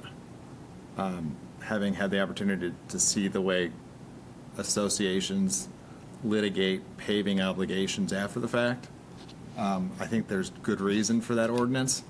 And absent a pretty extraordinary showing, I would certainly oppose that waiver. Similarly, I would generally oppose the waiver on the underground utilities. I think maybe the economic showing might be satisfied with a lesser standard than for the paving. But still, I think that's really important, and we really would look for some very specific documentation about why why underground is not feasible, because I think the ordinance contemplated these issues when they required it as part of the subdivision process. And just along those lines, where would the above-ground lines be run? I know you mentioned it, but I was... So currently, there are above-ground lines that go to the duplex that's existing. So it would go all the way over to here, so it would be... So they run along the driveway? Yeah, and then run along the driveway to be able to just safely provide utilities for the houses that are going to be proposed for the duplexes. I would concur with what Jim had just said. There is a threshold in the ordinance that they would clearly need to demonstrate for you guys to even consider that utility waiver. And that burden's on you to do that. Sorry. Can utility lines be laid under a road? Do they have to be 4 feet down or something? If the backhoe's in there, Can you just ask them? widening what is now a driveway, Can you just ask them if they would be able seemed to me that it might be underground from there? From where it is that's the now. time to do it. I think it's something you guys would want to look at on the site walk. I just want to throw something else out there as a potential option of keeping the existing above ground where it is, and then from there putting it underground to serve the new proposed duplexes. Thank you. I've got a couple comments. Does anyone else got any? Jason, you in there? Yeah, I'm here. I mean, I agree with Jim's point about the paving and the utilities. That's my primary comment. Well, I will chime in. I agree. I don't think we even have the authority to waive paving in this zoning district. Is that right? It's not explicitly called out that way. It's other zones. If it's something the board really felt passionately about, we could go through with a fine-tooth comb and see if there's anything else in there that would allow you to waive it. I can only think of like one other time, and it wasn't a rural zone when it was waived. So it may not be possible, but I don't think, I would agree with the others who have spoken with their initial impression that this should be paved. And the only other waiver request we know of at this point is the underground. And you'd have to come to us to establish how this is driving you over market in the area, and then we could consider it then, but I guess you're getting some feedback on that now also. I know how precious the DEP thinks vernal pools are. Was there an enforcement action or any problem with the driveway being so close to that? You mean as far as just an after-the-fact permitting of the wetlands? Yeah, was it a simple matter, or is it resolved? Generally, because it was a fairly small area, and it's hard to tell the history of the vernal pool when it was created. Sometimes they're created because someone puts a culvert in there, but that's a determination we can't make. We can only determine that they are there when this is being proposed as a subdivision, and from there, we have a plan with clearing limitations and replanting along the road to limit the 25% clearing of the area. Okay. And for water supply, are you planning on putting wells in before you sell the lots? Yes. And have you gotten as far in your planning to know what you're going to do for fire for hydrants or fire pond or? Not at this time. Okay. I think that's a fairly preliminary lot layout at the moment. Yeah, but you'll have to as part of this process, you know. Absolutely. I just want to know, we would want the fire chief to look at that, would also want him to probably weigh in on the road. Yep. To make sure they can get a truck back there because it is far back. And I agree with the idea that a site walk would be appropriate. Does anyone else on the board have any comments before we ask for public comment? I want to ask one clarifying question. Would the 4 shared wells trigger any kind of public water supply or setback? We had another issue with that, and it was a bigger project, but it created buffers around them all. Beyond the standard setback from the lot line, not to my knowledge, but Okay. we'll clarify that. And then, what is that big cleared thing that doesn't look, it looks like there's a brown square in the middle, but you don't show a house there. It looks like a big clearing. In this area? No. keep Over going. more, it looks like there's something in the middle. Keep going. Right by the end of the road, yeah, that. Yep, Right on over. the property line. Yeah. What is that right there? Not sure. It's a cleared area of some kind. Okay, sorry, I can't see what's in the middle. Very sorry, you don't always get the best images off Google Earth. I thought those were rock outcroppings based on, It's very possible. yeah, Here. because there was some, And I guess just, Caroline, just kind of going one step further now that you pointed it out, if that drawing, if that aerial is accurate, it would seem to indicate that there was an encroachment on the property line. I can't speak to that, and I would also point out that aerials are not always perfectly aligned with the property lines. Yeah, I can't speak too much to that today. If we did do a site walk, which it sounds like we're going to, if we could have the property lines clearly marked out. And then you'd want to see the location of the duplexes and probably the extent of the road extension on the end. It's hard to tell, but if you can't go towards the vernal pool when you're widening your driveway, is there enough space? As in to go to the left-hand left? side? Yeah. Yes. I thought there were, isn't there a 250-foot buffer around the vernal, this specific type of vernal pool? Yes, there is, and we included that in our calculations and our permit from DEP. So we already have a permit with approximations of the road and its expansion, and it doesn't go beyond the 25% clearing limitation. 25% of the 250? Of the 250, sorry, yeah.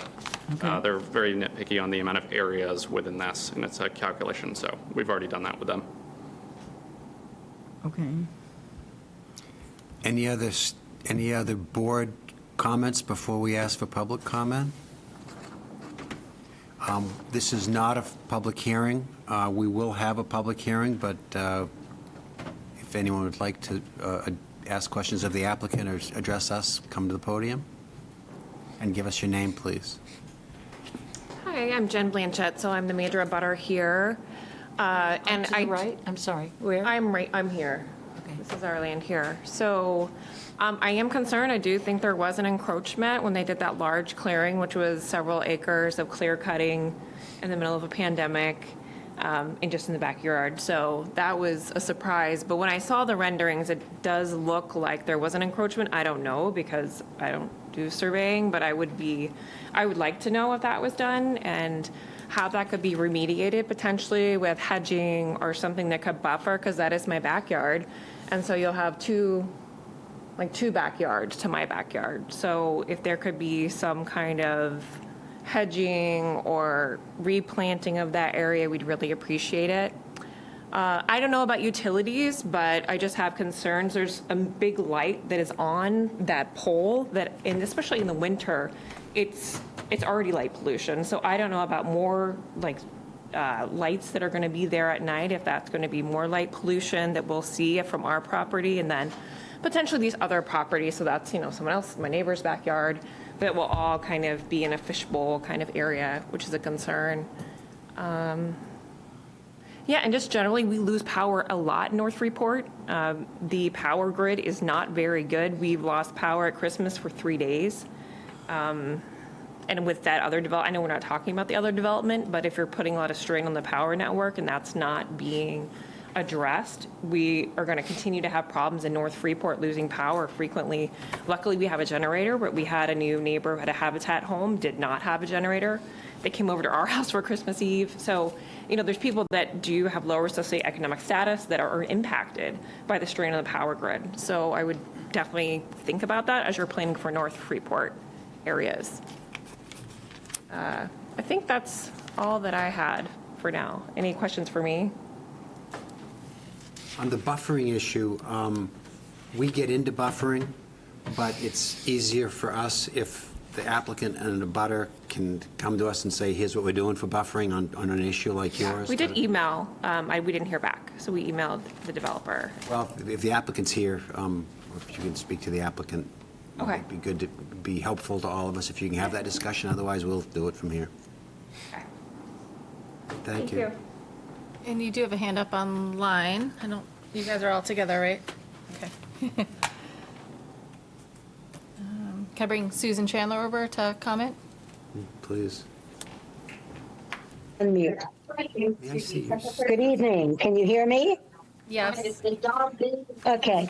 I've talked to you several times, certainly about the Harris-Deacon Ridge development, and I have to voice some of the same concerns Jen has regarding certainly the power grid. I think we lost power 3, maybe 4 times in the winter, and within the last 3.5 weeks, we've lost power twice.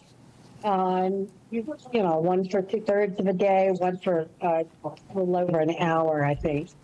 And I've talked to CMP. I called CMP and I said, what's going on up here? Why are we losing power so frequently? And they said, it was a bad line, that we have some bad lines. And I said, are those going to be addressed? And they said, no, not anytime soon. We're not on the list. That was the best I could get out of CMP. So I do think that is a major concern with both the developments that we need to consider. I'm also very concerned about the traffic density that we're going to be seeing. 80 units across the street at Harris-Deacon Ridge. That's potentially 160 cars that could be dumped on the road, at prime times. And then we add whitetail. Another number of cars. And then my final major concern is also fire hazards. We don't have any fire hydrants up here. It requires a pumper truck to put out a fire.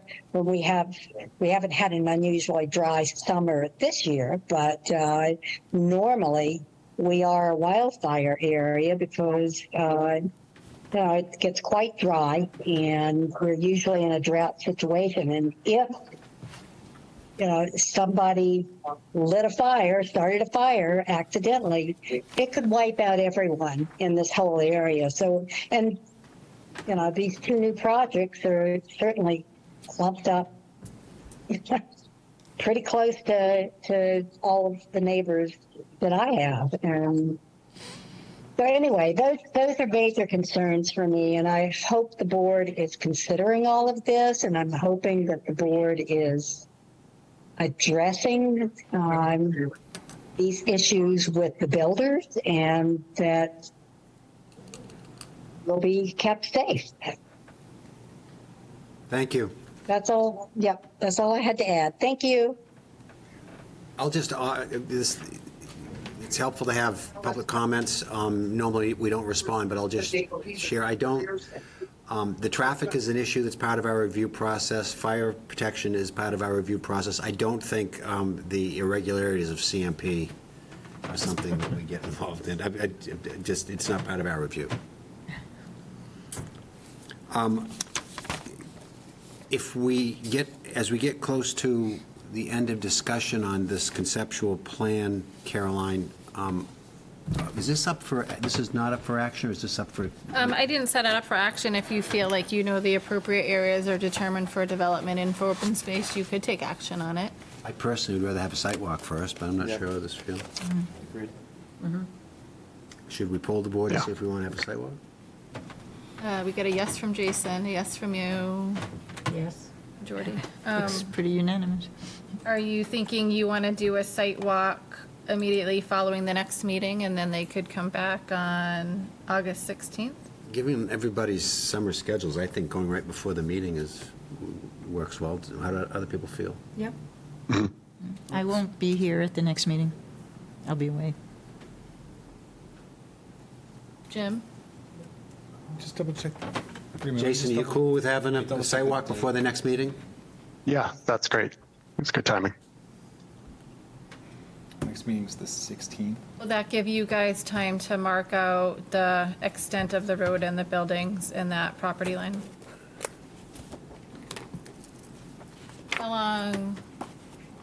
How long do you think it will take them to look at the site? And can they park on site? It's not very far in there. I don't know, it depends on how far, 45 minutes. Seeing the initial site, but I think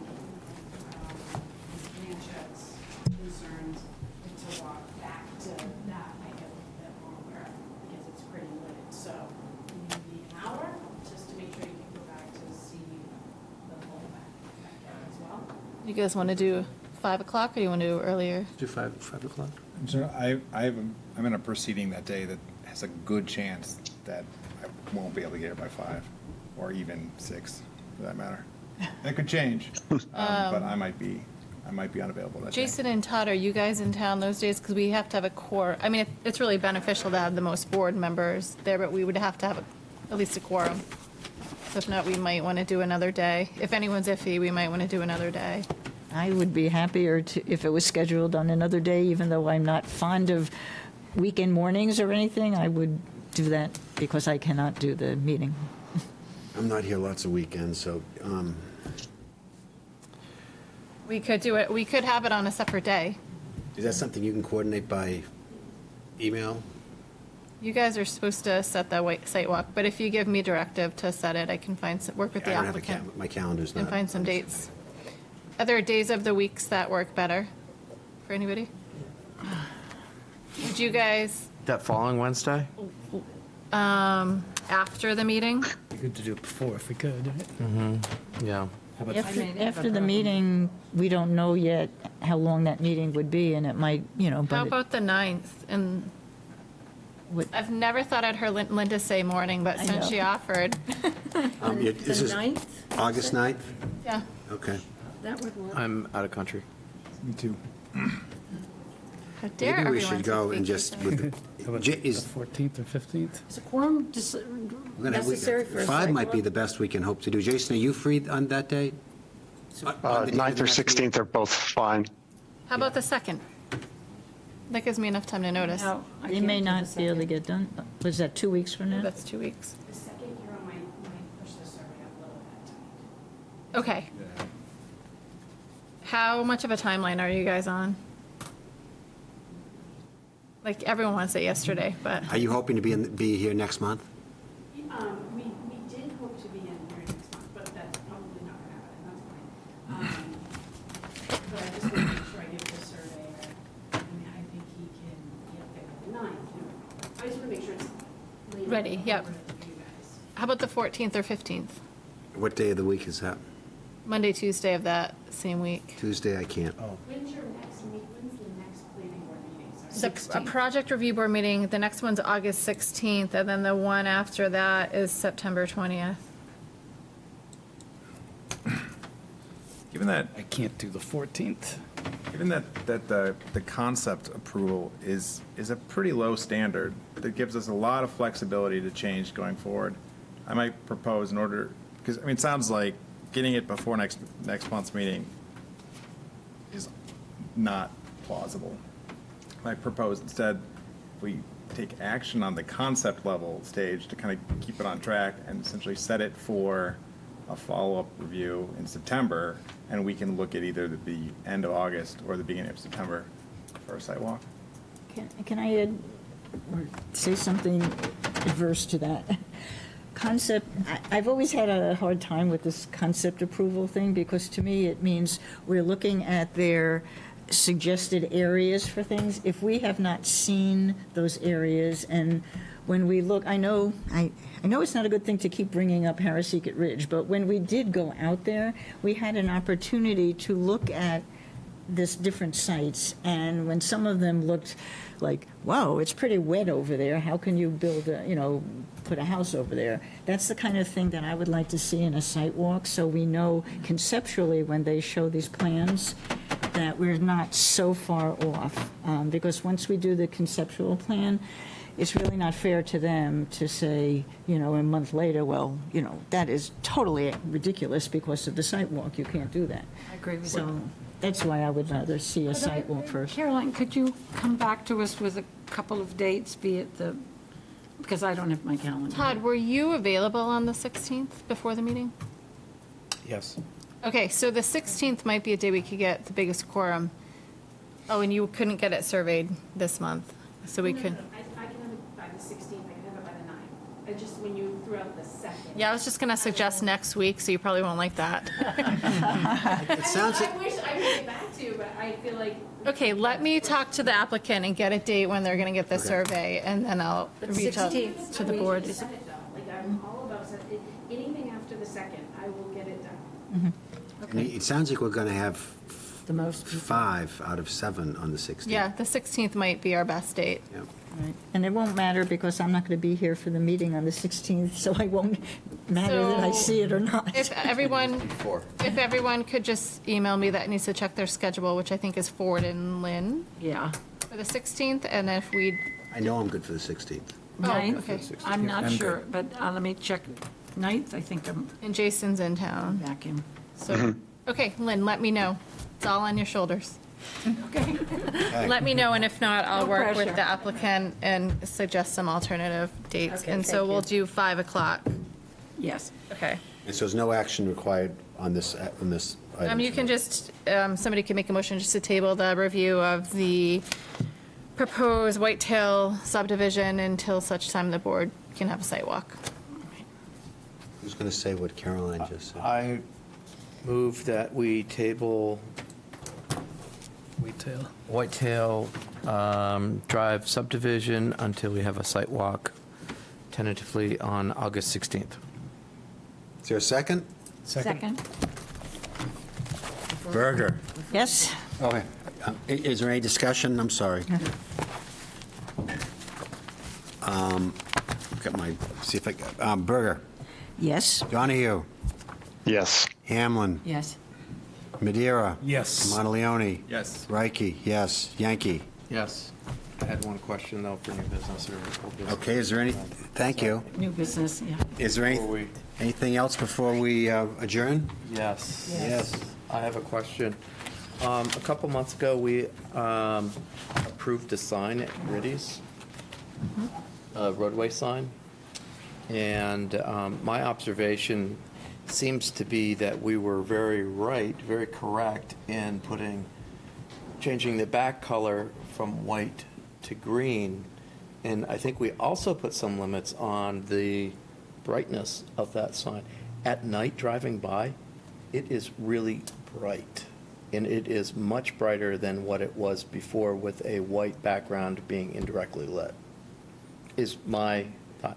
How do we, I can't. as a group, how do we learn from that? And what can be done in the meantime? Because I don't think that it was in our intention that it would be so bright in our approval. I don't know that you addressed the lumens. I mean, if they have light overspill, I mean, technically they could have a violation, like a nuisance lighting violation. I can go back and look at it.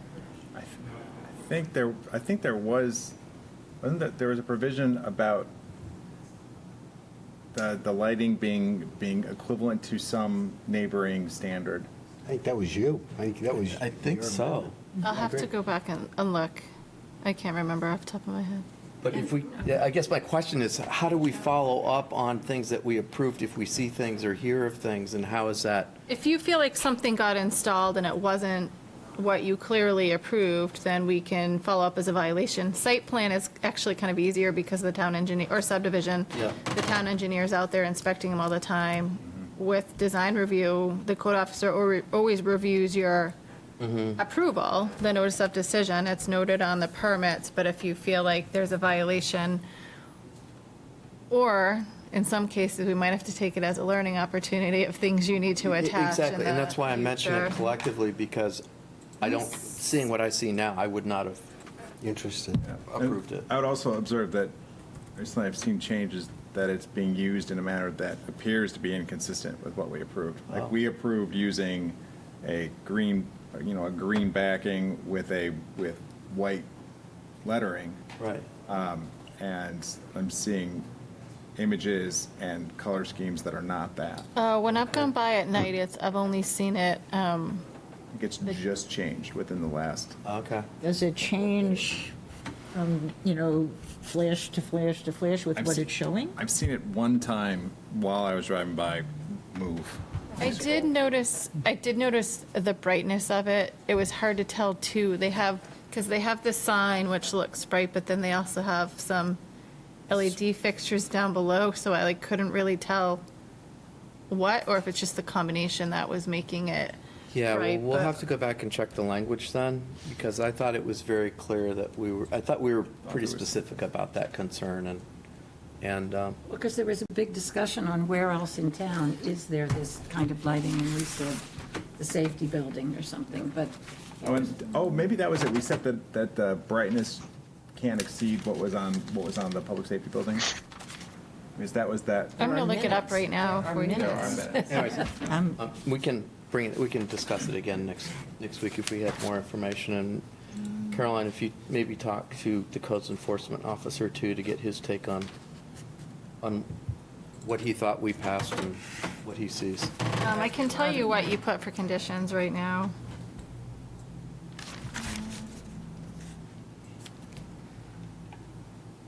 The standard condition prior to operation, the sign will be lit consistent with their hours of operation in the restaurant, which I believe they're doing.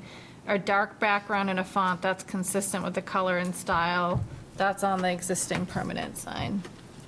That's all it's in there? Wow. What month was that? couple months ago. How did she find that so fast? May. She knows everything. April? Cecilia is very good at making sure we properly and efficiently digitize our records and notices of decision now. She doesn't like all my piles of paper. And Lynn, did you have something? I do. I don't know what the procedure is, but having spent many months working on Main Street, does this board not get some sort of a public accounting of what the Board of Appeals decided, why they decided it? And I don't know if that's an executive session thing and what the next steps are, whether it's legal or otherwise. I'm unfamiliar with what happens when a Board of Appeals rejects something. And so I, for one, would love to have an open discussion on where we stand. Are we, I mean, and where the Are we the allowed to? developer, where the We- developer stands? Is he We gonna- could get some legal guidance from the attorney. We don't know. They have 45 days to decide if they want to do anything with that Board of Appeals action. But when our town attorney's away, I can send you guys the notice of decision to read it. I ask that you can read it, nobody respond, nobody talk about it. I can get some guidance on what you guys can talk about, or if it's a discussion you can have, or if it's a better conversation that you generally have during a legal workshop. Or is it just now in the hands of whoever does the next step and has nothing to do with us? Potentially. Until we're told the developer is going to sell it, or the developer is going to fight. So is it the developer versus? Your or- job is done, so you guys are out of it for right now, unless it goes to court and for some reason comes back to you. So it's beyond this board. I will say that any experience we go through in life, we can use as a learning opportunity. I think it's really important that we do clear findings, going to what Linda said, acknowledging and going through them. And I also think it's very important that if something comes in and, sometimes something will come in and you guys know, because you do this all the time, that something's compatible, or, the neighbors just did it. And so you don't always have discussion, but I think slowing down and kind of on the record, kind of giving some of your thought, like, oh, well, we, unanimously want to vote for this because of whatever, because, there's certain things that for any project you guys don't discuss, like true divided light windows, like that's not something you guys would get into if it came forward, because it's a luxury, you don't see it, but, it's historically accurate. But when something goes through an appeal and they're reviewing the record, they don't know that. So I think that's something that's good, going through the findings clearly. And I think another important thing is making sure that the board is only sticking to what's in their purview, not talking about other things that could be related that are really not beyond the purview of the board, sticking to the standards before you. But I would think once I could change my mind once I see their rationale or their findings. But it's a learning thing. I mean, what if we did something wrong? We should have the ability to talk about it with each other, and I would suggest with council, because otherwise.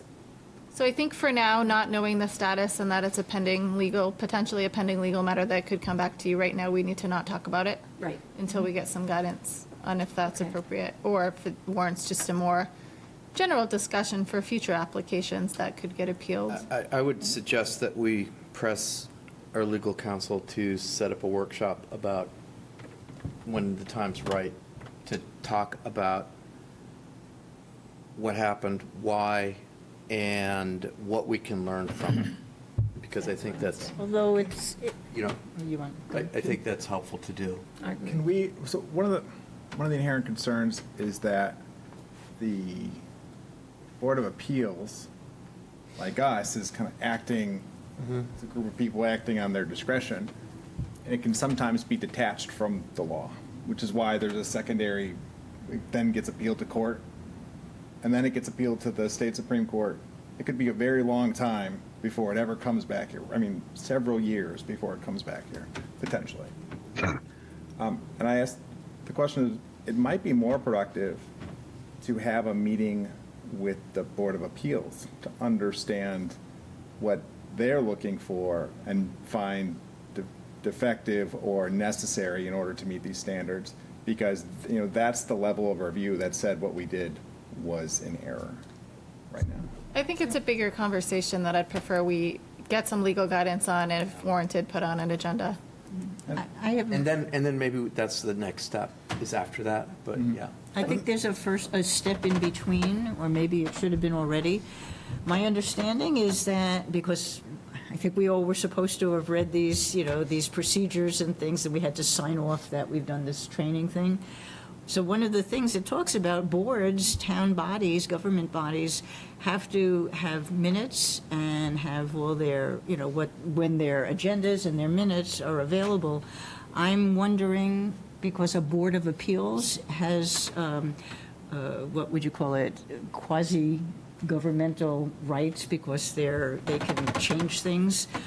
Do they have to, are they required to put their minutes out like we do and every other board? And if they do, then we should all have access to be able to read it and kind of make our own. We did get that first meeting, but Right. it came a month after. Well, they don't, not everybody approves minutes. I mean, you in the guys next don't meeting. approve minutes for a month either. Or two. But then we can read what it is. you Yeah, know? I'll get some legal guidance and I'll give the board's good. directive. For now, if everyone can just hang tight, that In would be terms great. of, I want to drag this out a lot more. In terms of addressing Lynn's question, what is available to the public about the ZBA review of our work? There's minutes online. But they're not. They are not. They haven't been approved yet. Even the old ones. Sharon has are been not up there. late, I haven't even typed the last. doing a lot of typing. Friday, July 10th. 'Cause the meetings were like 4 hours long. It is, maybe they aren't putting them online, maybe they just have them in a paper binder. Even the one that we were sent, I have not been able to see online. You Maybe can't I'm watch just- their meetings online, they're No, you only can't watch, audio. There's no video of their meetings. That was my other question. There's no video. I had asked that right And away. my bet, Sharon, is that our attorney probably wants to review your minutes before they get launched anyway, so, all right. Our attorney's on I've got vacation. one more to go. I just also want to note, everyone on this board got a training they need to do online for the Freedom of Information Act. It's really important to do. You should have done it prior to, so we're just kind of catching up and having all boards and committees where it's relevant do it. It's a good lesson. We get Freedom of Information Act stuff all the time, and as a board member, you have certain obligations. And if we get a request, whoever, right now it's me, whoever it is at that point in time would send you specific requests of what information you have to turn over, and it's on your personal device, it could be on your cell phone, it could be in your email, it's stuff you send to anyone or each other, and there's retention. So, definitely take some time and go through it because it comes up quite a bit nowadays. Okay. Is there anything else? I move we adjourn. Second? All in favor? What, you want to keep it? Jason? Yes. Okay. Yeah, I'm listening. Yes? Hamlin? Yes. Monteleone? Yes. Thank you. Madeira? Yes. Yankee? Reiki? Yes. Good night, everybody. Good night, thank you. Good night, everybody. Remember when it used to be light outside this time of day? Goes by quickly, doesn't it?